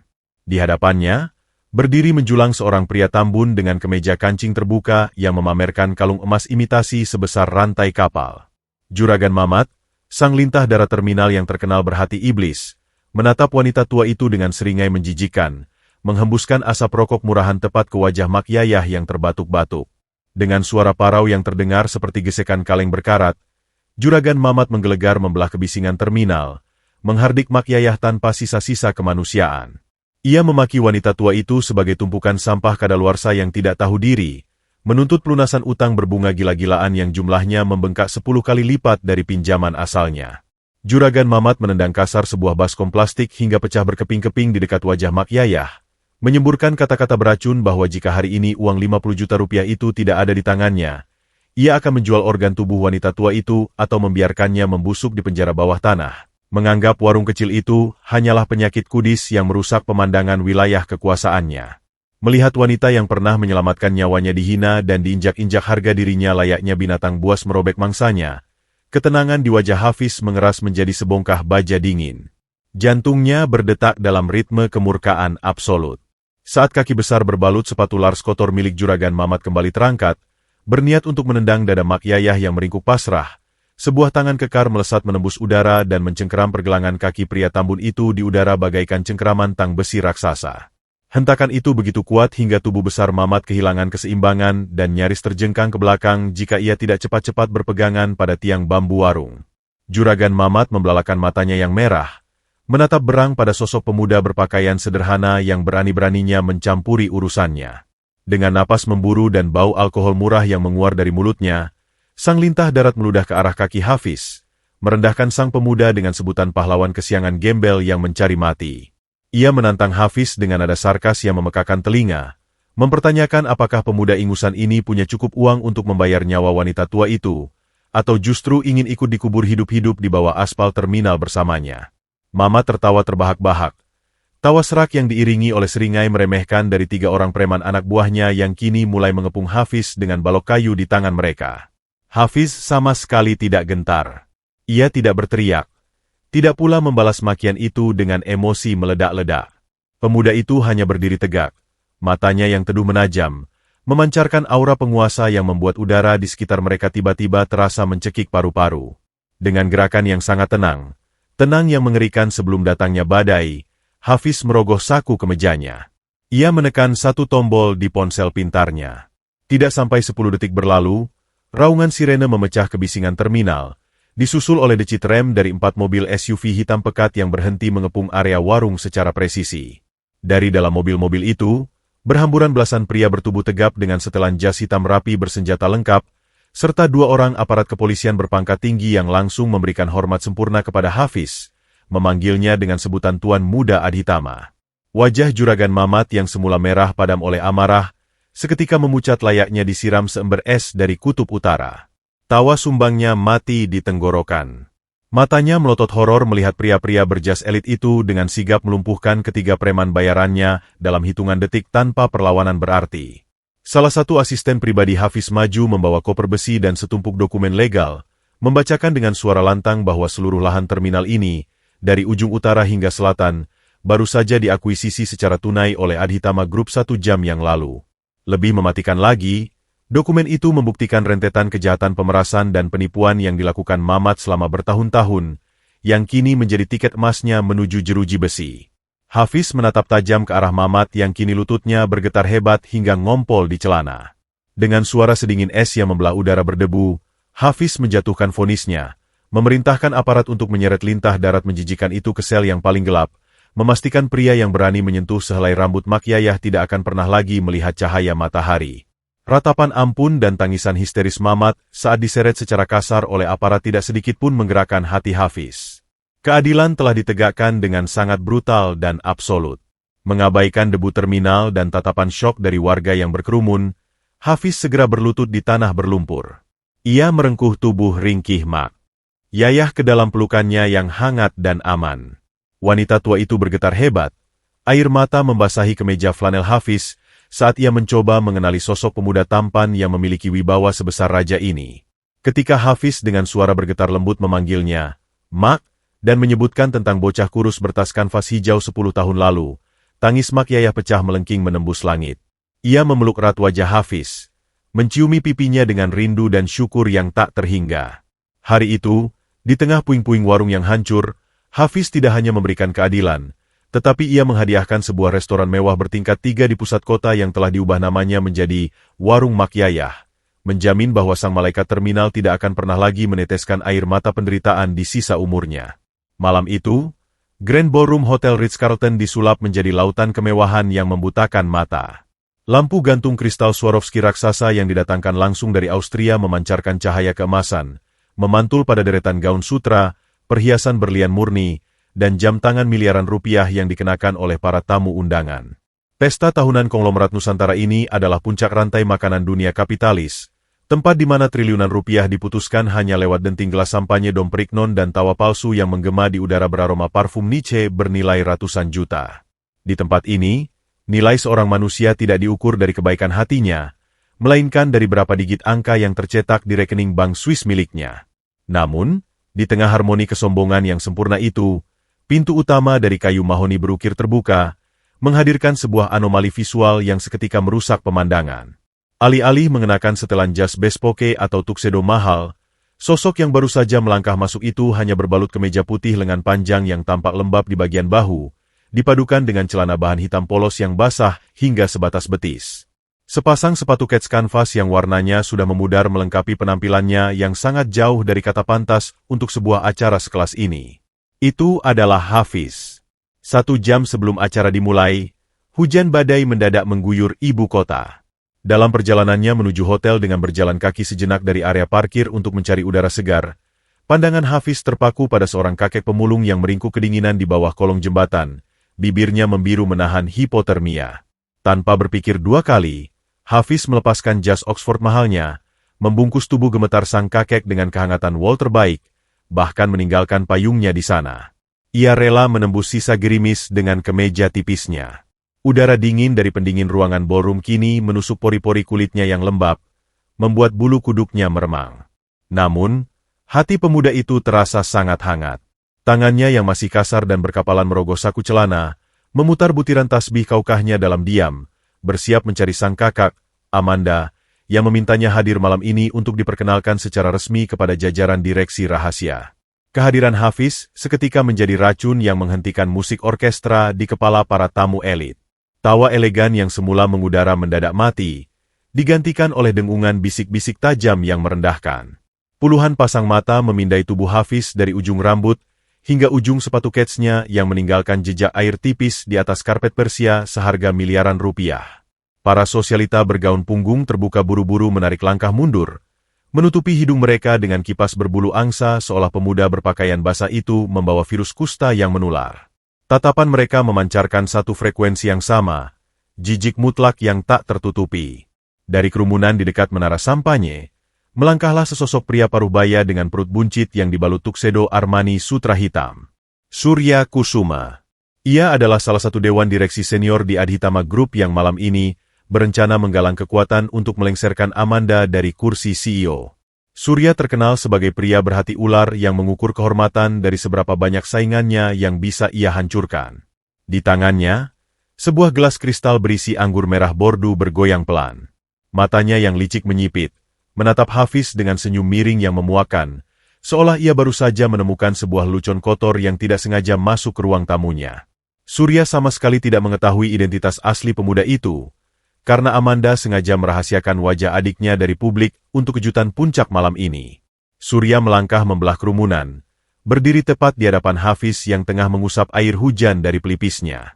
Dengan suara serak yang sengaja dikeraskan agar seluruh penjuru ballroom bisa mendengar, Surya melontarkan kalimat pertamanya.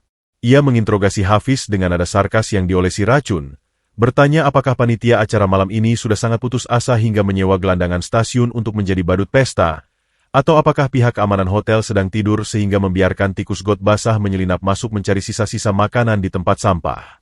Tawa tertahan meledak dari para konglomerat di sekeliling mereka, menggema bagai simfoni penghinaan yang menyayat hati. Hafiz menelan ludah. Dadanya berdesir ngilu mendengarkan makian yang mengingatkannya pada masa lalu kelamnya. Namun, alih-alih membalas dengan amarah atau menampar pria itu dengan identitas aslinya, Hafiz memilih untuk menundukkan pandangannya. Dengan suara yang sangat tenang dan sopan, pemuda itu menjelaskan bahwa ia adalah tamu undangan dari Nona Amanda Adhitama, dan ia baru saja mengalami sedikit musibah di jalan yang membuat pakaiannya basah. Ia bahkan meminta maaf dengan tulus karena telah mengotori karpet ruangan tersebut. Ketenangan dan kesopanan Hafiz justru dianggap sebagai sebuah hinaan mematikan oleh Surya.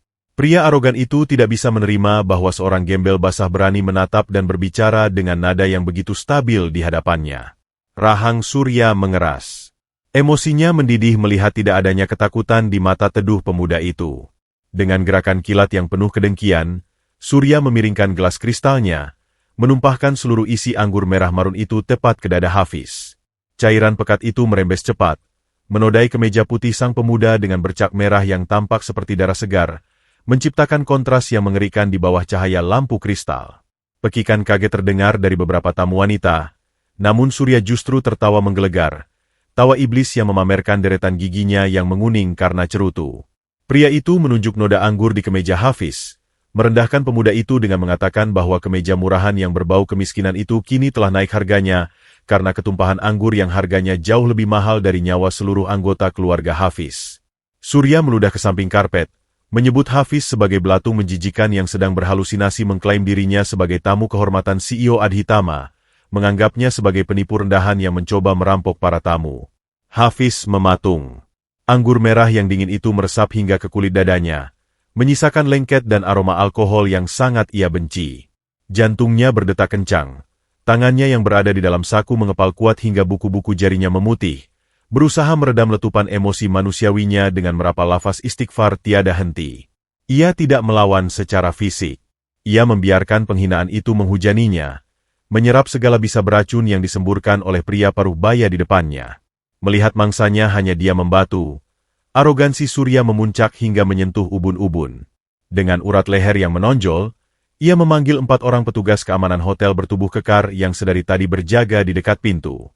Ia menitahkan dengan suara otoriter absolut, memerintahkan para penjaga itu untuk segera meringkusi gembel gila ini, menyeretnya melewati lobi depan, dan melemparkan tubuh kotornya ke dalam truk sampah di belakang hotel di mana ia seharusnya berasal. Tanpa belas kasihan, keempat petugas keamanan itu menerjang maju. Tangan-tangan kasar mereka mengunci lengan dan leher Hafiz secara brutal, memaksa tubuh pemuda itu berlutut di tengah ballroom. Di bawah tatapan merendahkan ratusan manusia terkaya di negeri ini, Hafiz kembali dipaksa mencium lantai penderitaan, didorong ke titik nadir kehinaannya tepat di malam yang seharusnya menjadi panggung kebesarannya. Tekanan beringas dari 4 tangan kekar berbalut jas ragam itu memaksa bahu Hafiz melengkung ke bawah dengan sangat ekstrim. Lutut pemuda itu menghantam karpet Persia setebal 3 cm yang menghampar di tengah Grand Ballroom, menyebarkan gelombang kejut yang merambati tulang keringnya. Udara dingin dari pendingin ruangan sentral kini terasa seperti ribuan jarum es yang menusuk-nusuk pori-porinya, menembus kemeja putihnya yang basah kuyup oleh air hujan dan genangan anggur merah. Cairan bordo berharga puluhan juta itu menetes perlahan dari kerah kemejanya, menyusuri dadanya, dan meninggalkan noda pekat yang secara visual tampak sangat mengerikan, layaknya darah segar yang baru saja muncrat dari luka sayatan terbuka. Bau alkohol yang menyengat bercampur dengan aroma karpet berdebu memenuhi indera penciuman Hafiz, membuat perutnya mual bukan main. Namun, rahangnya tetap terkatup rapat. Matanya yang teduh meredup, menyembunyikan badai kepedihan, sementara bibirnya yang pucat pasi nyaris tak kentara melantunkan zikir, menolak untuk memberikan erangan kesakitan yang sangat didambakan oleh para penyiksanya. Di atas penderitaan bisu itu, Surya Kusuma berdiri tegak layaknya seorang kaisar Romawi lalim yang baru saja memenangkan pertarungan gladiator berdarah. Pria parubaya dengan perut buncit itu memutar-mutar sisa anggur di dalam gelas kristalnya, menikmati setiap detik dari pertunjukan arogansi yang ia ciptakan. Ia melangkah mengitari tubuh Hafiz yang tengah ditindih oleh keempat petugas keamanan, memamerkan kekuasaannya kepada ratusan pasang mata yang menonton dalam keheningan mencekam. Dengan dada dibusungkan dan nada suara yang bergetar oleh kesombongan absolut, Surya mengumumkan kepada seluruh tamu elit di ruangan itu bahwa pemandangan menjijikan di bawah kakinya ini adalah bukti nyata mengapa jajaran kepemimpinan Adhitama Group membutuhkan sosok pria yang kuat dan tegas, bukan seorang wanita muda yang lemah. Ia menyindir tanpa menyebut nama bahwa kelalaian membiarkan sampah jalanan masuk ke pesta sekelas ini adalah kegagalan fatal, dan ia, Surya Kusuma, hadir sebagai pahlawan yang sudi mengotori tangannya untuk menyingkirkan belatung kotor tersebut demi menjaga kehormatan para konglomerat yang hadir. Tepat saat para penjilat di kerumunan itu mulai mengangguk setuju dan bersiap memberikan tepuk tangan riuh untuk Surya, atmosfer di Grand Ballroom itu meledak seketika. Bukan oleh suara dentuman, melainkan oleh sebuah keheningan baru yang sangat pekat, berat, dan mencekik paru-paru. Pintu utama dari kayu mahoni berukir emas ganda terbuka menjeblak dengan hempasan keras yang menggetarkan pilar-pilar ruangan. Musik orkestra klasik yang sedari tadi mengalun lambat tiba-tiba mati total, seolah sang konduktor baru saja terkena serangan jantung. Udara di dalam ruangan itu mendadak turun beberapa derajat, menghisap sisa-sisa kehangatan dan mengubahnya menjadi hawa musim dingin yang mematikan. Dari balik ambang pintu, berdirilah sesosok wanita yang auranya mampu menundukkan para raja sekalipun. Amanda Adhitama telah tiba. Sang ratu penguasa kekaisaran bisnis itu melangkah masuk dengan balutan gaun malam haute couture berwarna hitam legam yang menyapu lantai, memancarkan dominasi yang kejam namun sangat memukau. Berlian murni dari kalung Cartier yang melingkar di leher jenjangnya memantulkan cahaya lampu kristal, menyilaukan mata siapapun yang berani menatapnya secara langsung. Namun, bukan perhiasan itu yang membuat puluhan konglomerat secara refleks menahan napas dan mundur satu langkah, melainkan sorot matanya. Mata elang Amanda yang dibingkai riasan tajam itu memancarkan aura dingin yang mematikan. Tidak ada senyum di bibir merah darahnya. Ia berjalan membelah kerumunan Bak Dewi Neraka yang sedang menginspeksi ruang penyiksaannya, diikuti oleh 4 asisten pribadi dan kepala keamanan pribadinya yang bertubuh raksasa. Kerumunan lautan manusia berbalut sutra dan jas mahal itu otomatis membelah diri layaknya laut merah, memberikan jalan lebar tanpa hambatan menuju ke tengah ruangan. Melihat target kudetanya telah muncul, Surya Kusuma buru-buru menyembunyikan seringai liciknya dan menggantinya dengan topeng loyalitas yang memuakan. Pria buncit itu merapikan kerah tuksedonya yang ketat, lalu melangkah maju dengan tergesa-gesa menyongsong Amanda. Ia membungkukkan badannya sedikit, sebuah penghormatan palsu yang diiringi oleh senyum berminyak. Dengan nada suara yang dibuat selembut dan sepalsu mungkin, Surya mengucapkan selamat datang kepada sang CEO muda, lalu segera menudingkan jari gemuknya ke arah Hafiz yang masih berlutut tertunduk di lantai. Surya dengan bangga memamerkan prestasinya, melapor bahwa ia baru saja menyelamatkan acara malam ini dari seorang gembel gila yang berniat mengacau, mengklaim bahwa ia telah menghukum tikus selokan kotor itu dan bersiap membuangnya ke tempat pembuangan akhir agar mata indah Amanda tidak tercemar oleh kemiskinan yang menjijikan. Langkah anggun Amanda terhenti tepat 2 meter di hadapan Surya. Hening sejenak. Tatapan wanita cantik itu perlahan bergeser dari wajah licik sang direktur, merayap turun menelusuri karpet, hingga akhirnya terkunci sempurna pada sosok ringkih yang sedang ditekan paksa ke lantai oleh 4 orang satpam berotot. Jantung Amanda seolah berhenti berdetak selama 3 ketukan yang terasa seperti 3 abad. Waktu melambat hingga nyaris membeku. Ia melihat kemeja putih yang basah kuyup. Ia melihat rambut yang lepek oleh air hujan. Dan yang paling menghancurkan kewarasannya, ia melihat bercak merah pekat yang mengotori seluruh dada pemuda itu. Dari jarak sejauh itu, dengan pencahayaan lampu kristal yang dramatis, noda anggur bordo itu tampak persis seperti darah segar yang merembes keluar dari luka tikaman yang mematikan. Napas Amanda tercekat di tenggorokan. Seluruh dinding logika, keanggunan, dan ketenangan yang ia latih selama belasan tahun sebagai seorang CEO papan atas, hancur lebur menjadi debu dalam hitungan milidetik. Pria yang sedang berlutut dan diinjak layaknya anjing kurus penyakitan itu adalah belahan jiwanya. Adiknya. Pangeran dari keluarga Adhitama yang baru saja ia temukan setelah 10 tahun menelan ludah keputusasaan, kini kembali disiksa dan dihinakan di rumahnya sendiri, di depan matanya sendiri. Sensasi dingin yang menjalar di punggung Amanda kini berubah wujud menjadi kobaran api kemurkaan yang sangat absolut. Darahnya mendidih hingga ke ubun-ubun, merubah wajah cantiknya yang pucat menjadi topeng iblis yang haus akan pembalasan dendam. Surya Kusuma, yang tidak memiliki kepekaan seujung kuku pun terhadap perubahan mematikan di udara, justru melangkah lebih dekat. Ia kembali merendahkan suaranya, menyarankan dengan nada menjilat agar Amanda segera menuju ke meja VVIP dan membiarkan para petugas keamanannya membereskan sampah basah ini dengan cara yang paling menyakitkan agar menjadi pelajaran bagi siapapun yang berani mengganggu ketenangan Adhitama Group. Sebuah kesalahan yang sangat fatal. Sebelum Surya sempat menutup rapat bibirnya yang berbau cerutu, Amanda mengangkat wajahnya.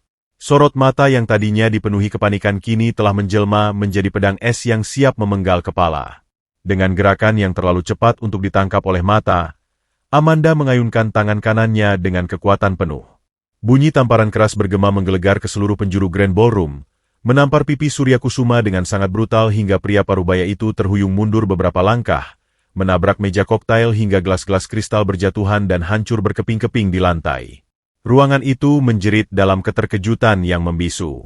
Tanpa memberikan kesempatan bagi siapapun untuk mencerna apa yang baru saja terjadi, Amanda melangkah maju bagaikan badai yang tak terhentikan. Dengan suara melengking yang dipenuhi amarah murni dan menembus gendang telinga semua orang, Sang Ratu Es mendesis tajam, menghardik keempat petugas keamanan yang masih memegangi Hafiz, mengancam akan mematahkan leher mereka satu persatu dengan tangannya sendiri malam ini juga jika mereka tidak melepaskan tangan kotor mereka dari tubuh adiknya detik ini juga. Titah bernada ancaman pembunuhan yang keluar dari bibir merah Amanda, menghentikan detak jantung keempat petugas keamanan seketika. Tangan-tangan kekar yang tadinya mencengkeram kasar lengan dan leher Hafiz, terlepas bagaikan tersengat aliran listrik bertegangan puluhan ribu volt. Mereka mundur teratur dengan langkah gemetar, lutut lemas, dan wajah memucat pasi bagai mayat hidup.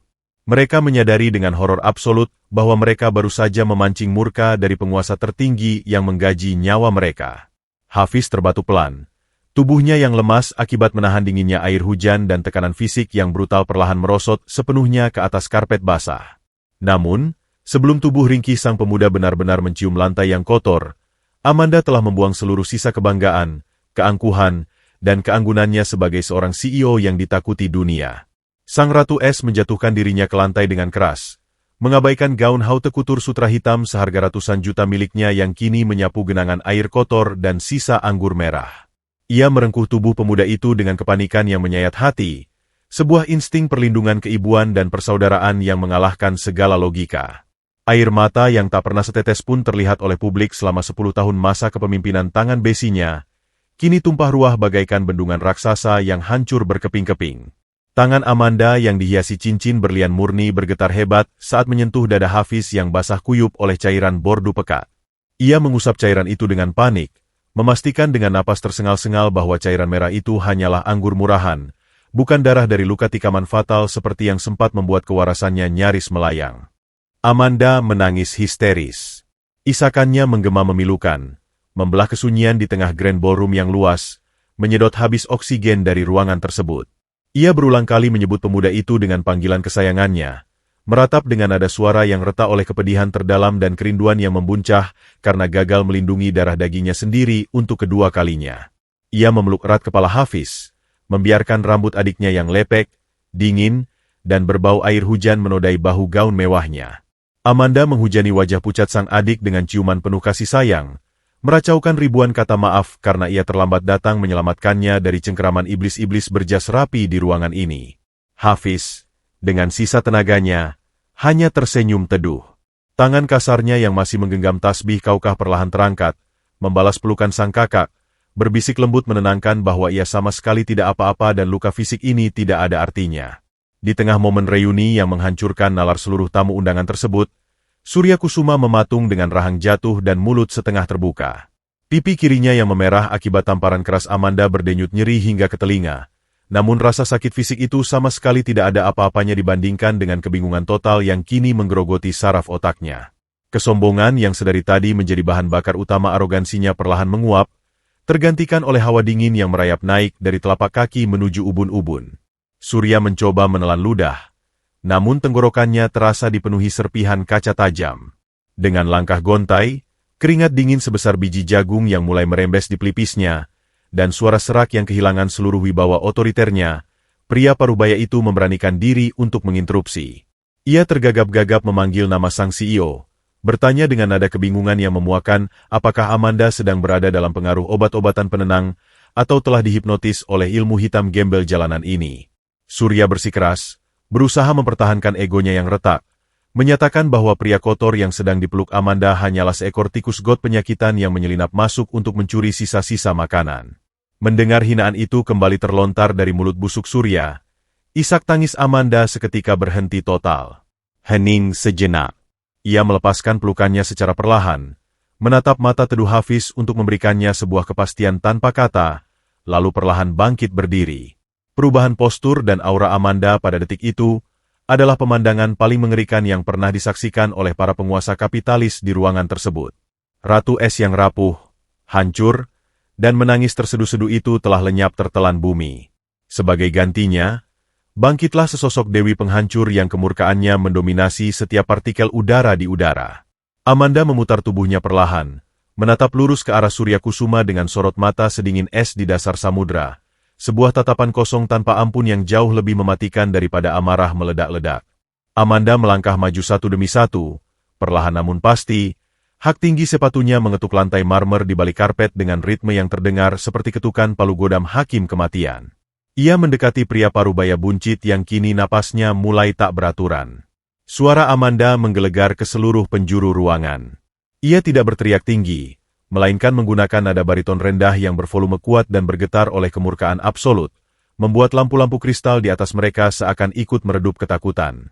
Dengan diksi yang sangat tajam dan artikulasi yang menyayat telinga, Amanda memecahkan kebodohan Surya dan mencabut nyawa kesombongan seluruh tamu yang hadir. Ia mendeklarasikan menunjuk ke arah pemuda berpakaian basah di belakangnya, bahwa pria yang baru saja mereka hina, mereka tertawakan, mereka injak harga dirinya, dan mereka perlakukan layaknya binatang kotor itu, sama sekali bukanlah gembel jalanan. Nama pemuda itu adalah Hafiz Adhitama. Ia adalah pewaris sah kedua dari Kekaisaran Adhitama Group, pemilik sah dari setengah total aset triliunan rupiah yang menaungi tempat ini, dan yang paling mematikan bagi Surya, ia adalah adik kandung satu-satunya dari Amanda Adhitama. Darah daging keluarga konglomerat nomor satu di Nusantara yang nyawanya jauh lebih berharga daripada gabungan seluruh harta kekayaan orang-orang yang ada di ruangan ini. Kata-kata deklarasi itu menghantam ruangan Grand Ballroom bagaikan rudal balistik antar benua yang dijatuhkan tepat di tengah-tengah mereka tanpa peringatan. Hening yang tercipta setelahnya bukanlah keheningan biasa, melainkan kekosongan ruang hampa udara di mana ratusan manusia serentak lupa cara bernapas. Para sosialita yang beberapa menit lalu menutupi hidung mereka dengan jijik, kini memucat pasi seperti mayat, kipas bulu angsa dan gelas sampahnya terlepas dari genggaman mereka, jatuh berhamburan ke atas karpet. Para dewan direksi yang diam-diam bersekutu dengan Surya kini, merasa tulang belakang mereka mencair menjadi agar-agar. Namun, reaksi paling tragis tentu saja ditunjukkan oleh sang antagonis utama. Wajah Surya Kusuma berubah warna, menjadi abu-abu pucat kelabu. Matanya mendelik horor, hingga urat-urat merahnya terlihat jelas. Kakinya yang selama puluhan tahun menopang keangkuhannya sebagai direktur arogan, tiba-tiba kehilangan fungsi sepenuhnya. Pria parubaya yang tadinya berdiri tegak bak Kaisar Lalim itu, kini ambruk berlutut dengan suara dentuman keras yang menyedihkan. Surya menatap lantai dengan pandangan kosong yang dipenuhi teror absolut. Napasnya tersengal-sengal, menyadari dengan keputusasaan yang tak terhingga bahwa lidah beracunnya baru saja mengiris lehernya sendiri di atas tiang gantungan yang ia bangun dengan tangannya sendiri. Waktu di dalam Grand Ballroom Hotel Ritz-Carlton seolah membeku, terperangkap dalam ruang hampa udara yang menyedot habis oksigen dari paru-paru setiap manusia di ruangan tersebut. Deklarasi mematikan yang meluncur dari bibir merah Amanda Adhitama masih bergema, memantul dari pilar-pilar marmer hingga ke langit-langit berhias lampu kristal raksasa. Ratusan pasang mata yang semula memancarkan kilat kesombongan kini meredup, tergantikan oleh kabut teror yang sangat pekat. Di pusat pusaran badai keheningan itu, Surya Kusuma, pria arogan buncit, yang baru 10 menit lalu menahbiskan dirinya sebagai dewa penentu takdir, kini hanyalah seonggok daging gemetar yang tersungkur mencium karpet Persia basah. Tuxedo Armani sutra hitamnya yang berharga ratusan juta kini kusut masai, bergesekan dengan genangan air hujan dan sisa anggur merah yang ia tumpahkan sendiri, menciptakan ironi yang sangat menyedihkan. Keringat dingin sebesar biji jagung merembes deras dari pori-pori wajah Surya yang kini sewarna dengan abu pembakaran mayat. Jantungnya berdetak dengan ritme yang kacau balau, seolah meronta ingin menjebol tulang rusuknya sendiri. Dengan sisa-sisa tenaga yang didorong murni oleh insting bertahan hidup hewani, pria parubaya itu merangkak maju bagaikan seekor lintah gemuk yang menyedihkan. Air mata ketakutan dan cairan hidung bercampur baur merusak riasan mahalnya. Tangan gemetarnya yang dihiasi cincin berlian raksasa terjulur putus asa, berusaha menggapai ujung sepatu kets kanvas pudar milik Hafiz, sepatu yang sama yang beberapa saat lalu ia sebut sebagai pembawa penyakit kusta. Dengan suara parau yang bergetar hebat, diselingi isak tangis memalukan yang meruntuhkan seluruh sisa harga dirinya di depan rekan-rekan bisnisnya, Surya meratap memohon ampunan, mengiba bahwa matanya telah dibutakan oleh kegelapan dan memohon agar sang pangeran sudi mengampuni nyawa seekor anjing bodoh yang tidak mengenali majikannya. Namun, sebelum jari gemuk Surya yang berbau cerutu itu sempat menyentuh sehelai pun benang dari celana basah Hafiz, pemuda itu melangkah mundur satu ketukan dengan keanggunan seorang bangsawan sejati. Hafiz perlahan bangkit berdiri dengan punggung tegap menantang gravitasi. Meski tubuhnya masih menggigil di balik kemeja putih yang basah kuyup, dan bercak anggur merah pekat mencetak noda mengerikan di dadanya, aura yang memancar dari sosok itu tiba-tiba berubah drastis. Tidak ada lagi pemuda tertunduk yang pasrah menerima makian. Sebagai gantinya, berdirilah sang pewaris sah tahta Adhitama. Mata teduhnya yang selama ini menunduk penuh kesabaran, kini menatap lurus ke bawah, menembus manik mata Surya dengan sorot tajam yang dingin namun memancarkan wibawa absolut yang tidak bisa dibeli dengan seluruh uang di dunia. Tanpa perlu meninggikan suaranya, Hafiz berbicara. Suaranya yang tenang, dalam, dan beresonansi di tengah kesunyian itu justru terdengar jauh lebih mematikan daripada teriakan amarah. Ia menyampaikan dengan nada datar yang menyayat hati, bahwa ia telah memaafkan rasa sakit fisik dari siksaan yang baru saja ia terima, karena daging dan tulang hanyalah titipan Sang Pencipta yang suatu saat akan membusuk di dalam tanah. Namun, pemuda itu melanjutkan, penindasan terhadap martabat manusia, kesombongan yang menginjak-injak mereka yang lemah hanya karena pakaian yang dikenakan, adalah sebuah penyakit rohani yang tidak bisa disembuhkan dengan selembar kata maaf.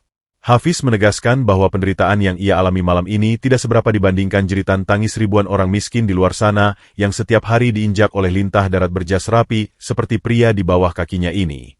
Pernyataan itu menampar nurani setiap konglomerat di ruangan itu, menundukkan kepala para sosialita elit yang kini merasa kotor meski dibalut perhiasan miliaran rupiah. Melihat adiknya berbicara dengan kebijaksanaan tingkat tinggi, kobaran murka di dada Amanda sedikit mereda. Namun tekadnya untuk menghancurkan sang pengkhianat justru mengkristal menjadi pedang eksekusi yang tak terhentikan. Ratu Es itu melangkah maju, memposisikan dirinya di samping sang adik sebagai tameng pelindung sekaligus algojo kehancuran. Dengan lirikan mata yang setajam silet, Amanda memberikan isyarat sekecil kedipan kepada asisten pribadinya yang sejak tadi berdiri mematung di dekat pintu. Sang asisten dengan sigap melangkah maju, melemparkan sebuah map kulit tebal berwarna merah marun tepat ke wajah Surya Kusuma. Map itu terhempas terbuka, memuntahkan puluhan lembar dokumen cetak, foto transaksi gelap, dan mutasi rekening rahasia di Kepulauan Kaiman yang berserakan di atas karpet. Suara Amanda kembali menggelegar, dingin dan tanpa ampun, membacakan vonis kematian korporat bagi sang direktur korup. Ia menjabarkan dengan presisi matematis bahwa selama 5 tahun terakhir, Surya Kusuma tidak hanya merencanakan kudeta murahan, tetapi juga telah menggelapkan dana CSR perusahaan senilai ratusan miliar rupiah, dana yang seharusnya digunakan untuk membangun panti asuhan dan sekolah bagi kaum papa. Amanda menegaskan bahwa penghinaan Surya terhadap adiknya malam ini hanyalah pemicu ledakan dari bom waktu yang sudah ia siapkan. Dengan otoritas mutlaknya sebagai pemegang saham mayoritas, Amanda memecat Surya Kusuma dengan tidak hormat detik itu juga, membekukan seluruh aset pribadinya, mencabut hak sahamnya, dan memastikan bahwa pria itu tidak akan menyisakan 1 sen pun untuk membayar pengacara terburuk sekalipun. Ratapan histeris Surya seketika berubah menjadi jeritan keputusasaan yang melengking saat 4 orang perwira polisi berpakaian sipil, yang ternyata sudah disiagakan oleh Amanda di luar ballroom, melangkah masuk menembus kerumunan. Mereka menarik kasar kedua lengan Surya, memborgol pergelangan tangannya yang gemuk dengan besi dingin yang berbunyi klik mengerikan. Mantan direktur angku itu diseret keluar dari ruangan tanpa sisa kebanggaan, kakinya menendang-nendang udara, meracaukan kutukan yang tenggelam oleh cibiran jijik dari rekan-rekan bisnis yang langsung berpaling darinya bagaikan menghindari wabah mematikan. Roda kehidupan telah berputar sempurna. Sang tiran yang berniat membuang manusia ke tempat sampah, kini justru diseret menuju jeruji besi yang paling hina. Setelah teriakan Surya memudar di ujung lorong, keheningan kembali menguasai Grand Ballroom. Di bawah tatapan ratusan pasang mata yang kini dipenuhi rasa segan, ketakutan, dan penghormatan mutlak, Amanda melepaskan jas tuxedo sutra milik salah satu direktur loyalnya dengan gerakan kilat, lalu menyampirkannya dengan penuh kelembutan ke bahu Hafiz yang masih menggigil. Tanpa mempedulikan gaun mewahnya yang kotor, Sang Ratu Es merangkul pinggang adiknya dengan posesif. Rombongan konglomerat itu secara refleks membelah jalan, menundukkan tubuh mereka hingga 90 derajat saat sepasang kakak beradik penguasa kekaisaran Adhitama itu melangkah beriringan meninggalkan ruangan. Di balik penampilannya yang basah dan berantakan, malam itu sejarah mencatat dengan tinta emas. Sang pangeran yang terbuang telah kembali untuk menempati singgasananya, membawa kehangatan yang akan selamanya merubah wajah angkuh dunia konglomerat ibu kota. Pintu lift VIP yang seluruh dindingnya terbuat dari kaca berlapis emas murni itu tertutup rapat, memisahkan sepasang kakak beradik penguasa Adhitama dari lautan manusia yang masih membeku dalam teror di Grand Ballroom. Di dalam ruang sempit yang melesat naik menuju penthouse suite di lantai tertinggi Hotel Ritz-Carlton tersebut, keheningan yang tersisa bukanlah keheningan yang mencekik, melainkan kedamaian yang terasa sangat sakral. Amanda masih merangkul erat pinggang adiknya, menyandarkan kepalanya yang dihiasi tiara berlian pada bahu Hafiz yang basah dan berbau alkohol. Ia tidak peduli jika sutra Haute Couture seharga miliaran rupiah miliknya hancur karena noda anggur murahan. Bagi Sang Ratu Es, satu-satunya hal yang memiliki nilai di alam semesta ini adalah denyut jantung pemuda di sampingnya, sebuah ritme kehidupan yang membuktikan bahwa darah dagingnya benar-benar telah kembali ke pelukannya setelah 10 tahun terbuang di jalanan yang kejam. Setibanya mereka di penthouse suite seluas setengah lapangan sepak bola yang menghadap langsung ke kerlip lampu kota metropolis, atmosfer kemewahan seketika menyambut. Udara di ruangan itu diatur pada suhu yang sangat hangat, berbanding terbalik dengan hawa dingin mematikan di lantai bawah. Aroma terapi sandalwood dan chamomile menguar lembut dari sudut-sudut ruangan, mengusir bau hujan dan keputusasaan yang sedari tadi menempel pada tubuh Hafiz. Amanda dengan sigap mengambil alih komando layaknya seorang jenderal perang yang sedang merawat prajurit terbaiknya. Dengan tangan yang masih sedikit bergetar, ia memerintahkan kepala pelayan hotel pribadi untuk menyiapkan air mandi, hangat bertabur garam Himalaya, dan membawa setelan pakaian ganti berbahan kasmir terbaik yang pernah diciptakan oleh tangan manusia. Di bawah cahaya lampu gantung kristal temaram di ruang tengah penthouse, Hafiz perlahan membuka kemeja putihnya yang basah kuyup dan ternoda bercak merah mengerikan. Saat kemeja itu terlepas dan jatuh ke atas lantai marmer hitam dengan bunyi basah yang menyedihkan, napas Amanda kembali tercekat. Di balik kemeja kotor itu, terlukis jelas jejak-jejak kehidupan jalanan yang keras pada tubuh tegap adiknya. Kulitnya yang dulu seputih porselen kini terbakar matahari, dihiasi beberapa bekas luka pudar akibat kecelakaan atau kekerasan di terminal yang luput dari pantauan. Air mata sang CEO kembali menetes tanpa bisa dicegah. Ia merutuki dirinya sendiri, merasa gagal karena triliunan rupiah yang ia miliki tidak mampu menghapus satupun goresan luka di tubuh adik kandungnya.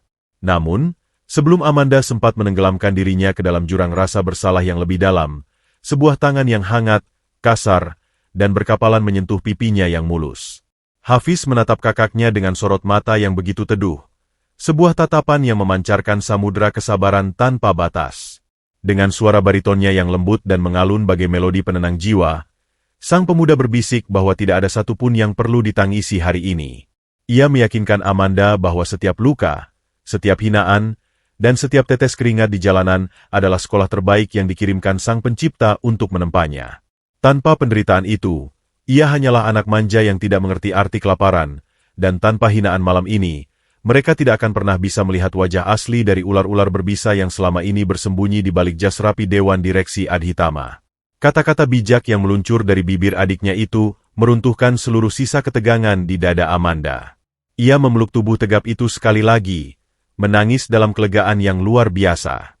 Ia menyadari bahwa adik kecilnya yang dulu cengeng kini telah bermetamorfosis menjadi seorang pria sejati, seorang pemimpin berhati malaikat yang kebijaksanaannya jauh melampaui usianya. Setelah memastikan Hafiz membersihkan diri dan mengenakan setelan kasmir abu-abu gelap yang membuat ketampanan dan karismanya memancar ribuan kali lipat, mereka duduk berhadapan di sofa kulit beruang kutub sintetis. Tangan kanan Hafiz kembali memutar butiran tasbih kaukah kesayangannya, jangkar spiritual yang tidak pernah ia lepaskan sedetik pun di tengah badai maupun kemewahan. Ketenangan di malam itu belumlah usai. Tepat pada pergantian jam, ketukan pelan terdengar dari pintu utama penthouse. Kepala Keamanan Pribadi Amanda masuk dan melapor dengan suara berbisik bahwa 6 orang anggota Dewan Direksi Senior, mereka yang sebelumnya diam-diam mendukung kudeta Surya Kusuma, kini sedang berlutut di lorong luar, memohon belas kasihan untuk menghadap. Mendengar laporan itu, mata elang Amanda kembali memancarkan kilat kemurkaan. Sang Ratu Es berniat bangkit, bersiap menjatuhkan vonis pemiskinan massal yang akan menghancurkan keturunan para pengkhianat itu hingga ke akar-akarnya. Namun, gerakan tangannya dihentikan oleh genggaman lembut Hafiz. Pemuda itu menggeleng pelan, memberikan isyarat bahwa malam ini, pedang eksekusi biarlah ia yang mengayunkannya. Hafiz bangkit berdiri, merapikan kerah kasmirnya, lalu melangkah menuju pintu ganda raksasa di ujung ruangan. Saat pintu itu terbuka, pemandangan yang tersaji di lorong berlapis karpet beludru merah itu sangatlah menyedihkan. 6 pria parubaya yang kekayaannya mampu membeli sebuah pulau kecil, kini bersimpuh dengan wajah pucat pasi, tubuh gemetar hebat, dan kepala menunduk dalam-dalam hingga dahi mereka nyaris menyentuh lantai. Mereka tidak berani menatap wajah pemuda yang beberapa jam lalu mereka tertawakan di ballroom. Hafiz tidak berteriak. Ia tidak melontarkan makian atau menendang tubuh mereka layaknya yang dilakukan Surya Kusuma kepadanya.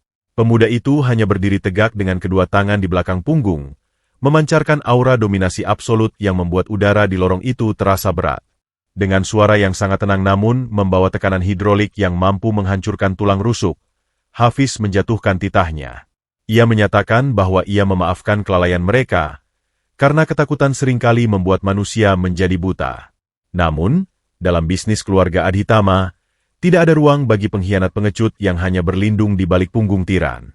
Sebagai hukuman, Hafiz memerintahkan mereka untuk menyerahkan 50% dari total kepemilikan saham mereka kembali kepada perusahaan, yang dananya akan dialihkan sepenuhnya untuk yayasan panti asuhan yatim piatu di seluruh negeri. Jika ada satu saja yang menolak, Hafiz menjamin bahwa besok pagi, berkas kejahatan keuangan mereka akan berada di meja Kejaksaan Agung, menyusul Surya Kusuma ke neraka yang sama. Syarat itu sangatlah brutal dan merugikan secara finansial, namun dihadapkan pada ancaman penjara dan kehancuran total, keenam direktur itu menangis penuh rasa syukur, mencium lantai berulang kali seraya merapalkan sumpah setia seumur hidup kepada sang pewaris baru. Dengan satu langkah elegan tanpa setetes pun darah yang tumpah, Hafiz malam itu tidak hanya memulihkan martabatnya, tetapi juga mengukuhkan dirinya sebagai raja sesungguhnya yang kebijaksanaan dan ketegasannya akan menjadi legenda baru di puncak kekaisaran Adhitama. Cahaya matahari pagi menyepuh puncak gedung pencakar langit Adhitama Group dengan rona keemasan yang menghangatkan, mengusir sisa-sisa awan kelabu dan badai yang sempat mengoyak malam di ibu kota. Hari ini, sejarah baru sedang ditorehkan di atas kanvas dunia bisnis Nusantara. Grand Atrium di lantai dasar gedung raksasa itu telah disulap menjadi lautan manusia. Ratusan jurnalis dari berbagai media massa nasional maupun internasional berdesakan. Lensa kamera tele mereka membidik tajam ke arah panggung podium berlapis marmer hitam. Kilatan cahaya flash menyambar-nyambar bagaikan badai petir tanpa suara, membelah udara yang dipenuhi oleh aroma parfum mahal, kopi seduh, dan adrenalin murni dari para pemburu berita. Mereka semua menahan napas, menanti kemunculan sosok misterius yang semalam baru saja mengguncang fondasi pasar saham Asia, sang pangeran pewaris tahta yang selama 10 tahun menghilang di telan kejamnya jalanan. Tepat pada pukul 9 pagi, pintu kaca ganda di sayap kanan podium bergeser terbuka. Keheningan absolut seketika menyergap atrium raksasa itu saat Amanda Adhitama melangkah keluar. Sang Ratu Es tidak lagi mengenakan riasan tajam yang memancarkan aura intimidasi mematikan. Pagi ini, ia membalut tubuhnya dengan setelan blazer putih gading yang elegan. Wajah cantiknya memancarkan kehangatan dan kedamaian yang belum pernah disaksikan oleh dunia. Namun, bukan Amanda yang membuat ribuan lensa kamera berdengung liar, melainkan sosok pemuda tegap yang berjalan dengan langkah tenang di sisinya. Hafiz melangkah menaiki panggung dengan wibawa seorang kaisar yang terlahir kembali dari abu penderitaan. Ia menolak mengenakan setelan jas miliaran rupiah yang disiapkan oleh para penata busana perusahaan. Sebagai gantinya, sang pemuda memilih mengenakan kemeja keras Shanghai berwarna biru tua yang sangat sederhana namun dijahit sempurna mengikuti lekuk bahunya yang kokoh, dipadukan dengan celana bahan berwarna senada. Kesederhanaan pakaiannya justru membuat karisma dan ketampanannya memancar ribuan kali lipat. Wajahnya yang bersih membiaskan keteduhan samudra, matanya yang tajam namun penuh welas asih menyapu seluruh penjuru ruangan. Di tangan kanannya, butiran tasbih kaukah kesayangannya masih berputar pelan. Sebuah proklamasi tanpa suara bahwa triliunan rupiah yang kini berada di bawah kendalinya tidak akan sanggup mengubah jati dirinya yang murni. Berdiri di balik mikrofon podium, Hafiz tidak membacakan teks pidato formal yang penuh dengan jargon bisnis palsu.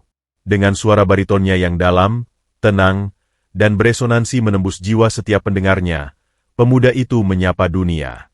Ia menceritakan dengan nada datar namun menyayat hati tentang satu dekade hidupnya di jalanan. Ia berbicara tentang dinginnya aspal terminal, tentang rasa lapar yang melilit lambung hingga mati rasa, dan tentang kejamnya tatapan merendahkan dari mereka yang merasa berkuasa. Hafiz mengutarakan bahwa perusahaan raksasa ini tidak akan lagi menjadikan keserakahan sebagai kompas utamanya.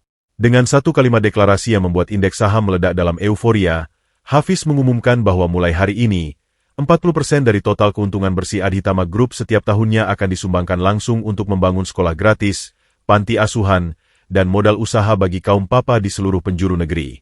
Tepuk tangan bergemuruh membelah langit-langit atrium, diiringi isak tangis haru dari beberapa jurnalis senior yang tak kuasa menahan luapan emosi menyaksikan kebesaran hati sang pangeran. Amanda menatap adiknya dari sudut panggung, air mata kebanggaan mengalir bebas di pipinya, menyadari bahwa adiknya bukan sekadar kembali untuk memimpin perusahaan, tetapi untuk mengubah dunia. Sementara di bawah gemerlap cahaya matahari yang menyinari kebangkitan Hafiz, di sebuah dimensi yang terasa jutaan tahun cahaya jauhnya, roda karma sedang melindas seorang pria tanpa ampun.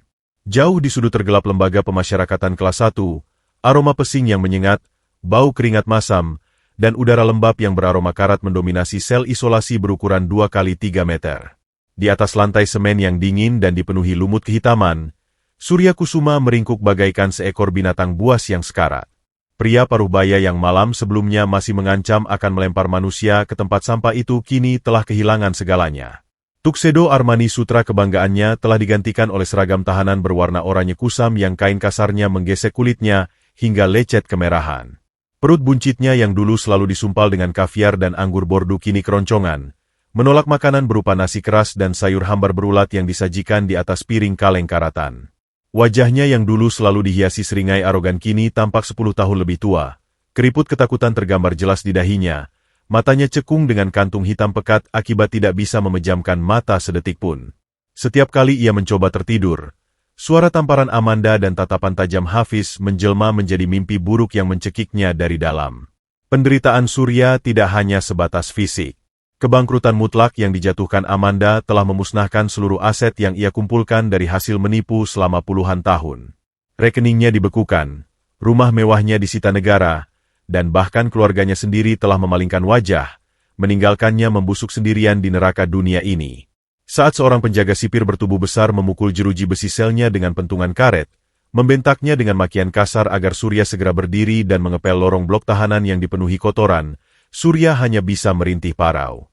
Tangan gemuknya yang dulu dihiasi cincin berlian kini harus memeras kain pel yang berbau busuk.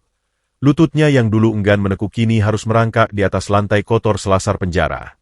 Air mata penyesalan dan keputusasaan mengalir deras di wajah keriputnya yang dipenuhi keringat dingin.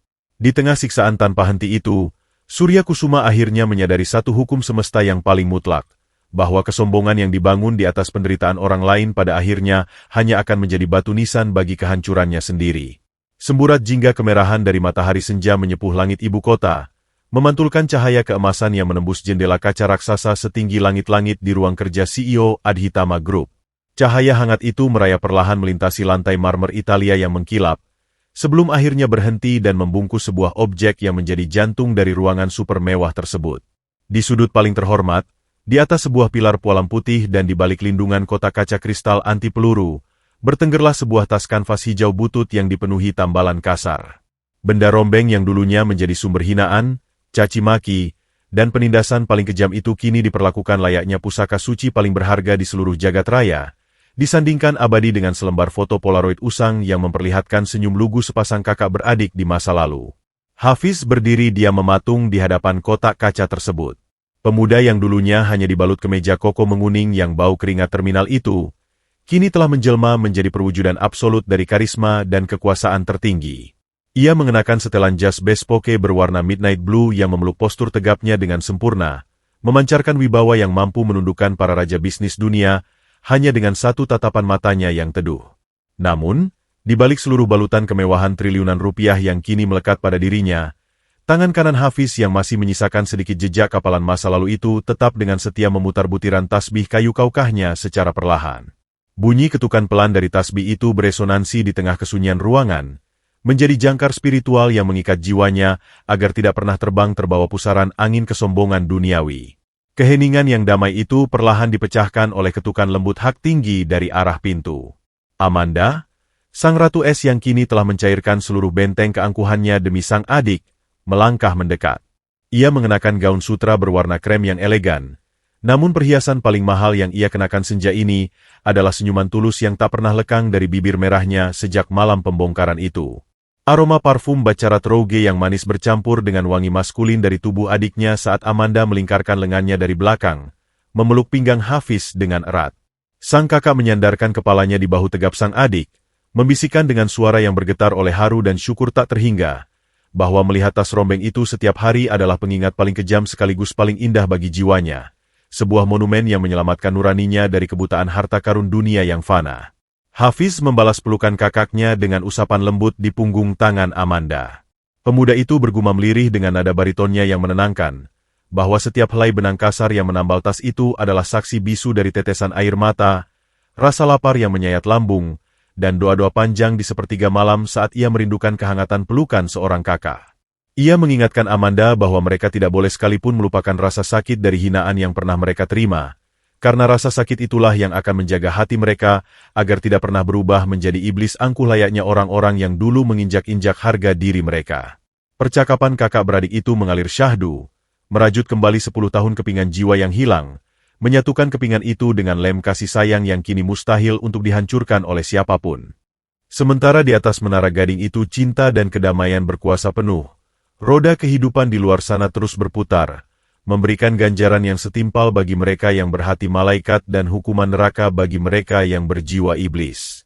Jauh di sudut pusat kuliner kota, restoran mewah berlantai 3 bernama Warung Mak Yayah sedang sibuk-sibuknya melayani ratusan pelanggan. Mak Yayah, sang malaikat terminal yang dulunya nyaris mati diinjak lintah darat, kini mengenakan kebaya sutra cantik dan perhiasan emas yang pantas. Wajah keriputnya bersinar memancarkan kebahagiaan murni saat ia secara pribadi membagikan ratusan kotak makanan gratis untuk anak-anak jalanan dan panti asuhan, sebuah rutinitas harian yang dibiayai penuh oleh kantong pribadi Hafiz. Di dinding utama restoran itu, terbingkai indah foto Mak Yayah yang sedang dipeluk erat oleh Hafiz. Senyum pemuda itu menjadi bukti mutlak bahwa sekecil apapun kebaikan yang ditanam, semesta akan membalasnya dengan panen raya keajaiban yang tak terbayangkan. Kontras yang sangat mengerikan dan mengiris hati terjadi di kedalaman tanah berdarah lembaga pemasyarakatan dengan keamanan tingkat tinggi. Jauh dari cahaya matahari dan aroma makanan lezat, dua sosok manusia yang dulunya merasa sejajar dengan Tuhan kini membusuk di dalam satu sel sempit berukuran 2 kali 3 meter yang lembab dan dipenuhi lumut kehitaman. Darmawan, mantan manajer operasional yang memecat Hafiz, dan Surya Kusuma, sang direktur korup yang menumpahkan anggur merah ke dada sang pemuda, kini meringkuk saling memunggungi layaknya 2 ekor anjing kudisan yang menunggu ajal. Tubuh mereka yang dulunya terawat dan buncit oleh makanan mewah kini kurus kering, menyisakan tulang berbalut kulit pucat penuh luka borok. Mereka tidak lagi mengenakan kemeja licin, melainkan seragam oranye kusam yang berbau pesing dan keringat masam. Siang malam, kedua pria sombong itu saling mengutuk, meratapi karma instan yang menggilas mereka tanpa ampun, menangis terseduh-seduh sambil memperebutkan sisa nasi basi yang bahkan enggan disentuh oleh tikus got yang melintasi sel mereka. Kembali ke puncak menara Adhitama, matahari akhirnya benar-benar tenggelam di ufuk barat, digantikan oleh hamparan jutaan lampu kota yang berkelap-kelip layaknya lautan bintang di daratan. Hafiz dan Amanda berdiri berdampingan menghadap jendela raksasa itu, menatap luasnya imperium yang kini mereka pimpin dengan fondasi cinta dan kemanusiaan. Tidak ada lagi karyawan yang menangis karena ditindas. Tidak ada lagi hak orang miskin yang dirampas demi keuntungan perusahaan. 40% dari kekayaan raksasa itu kini mengalir deras membasahi tenggorokan mereka yang kehausan di jalanan. Di tengah keheningan malam yang sakral itu, ketukan tasbih kaukah di tangan Hafiz terus mengalun menjadi melodi kehidupan yang abadi. Pemuda itu tersenyum teduh, menatap pantulan wajahnya dan sang kakak di kaca jendela. Roda kehidupan memang berputar dengan keadilan mutlak. Mereka yang angkuh dan menilai manusia, hanya dari sampul luarnya telah hancur lebur menjadi debu di dasar neraka dunia. Sementara ia, sang supir santri yang dituduh mencuri dan dipaksa membongkar tas rombengnya di hadapan dunia, kini berdiri tegak sebagai raja dari segala raja, membuktikan kepada semesta bahwa kemuliaan sejati tidak pernah diukur dari semahal apa pakaian yang membalut tubuhmu, melainkan dari seberapa tulus hatimu saat membalas hinaan dengan senyuman dan kejahatan dengan keadilan yang hakiki. Sebuah tas kanvas butut dan selembar foto usang. Terkadang, bukan harta triliunan yang menyelamatkan manusia dari kebutaan dunia, melainkan kenangan akan kepedihan dan air mata. Hafiz telah mengajarkan kita bahwa setinggi apapun kita terbang, kemuliaan sejati terletak pada seberapa sering kita menunduk untuk menolong mereka yang lemah. Sahabat, mari kita jadikan kisah ini sebagai cermin jiwa. Bantu kami menyebarkan kebaikan ini dengan klik subscribe, like, dan bagikan video ini ke keluarga tercinta. Tetaplah rendah hati, karena di atas langit masih ada langit.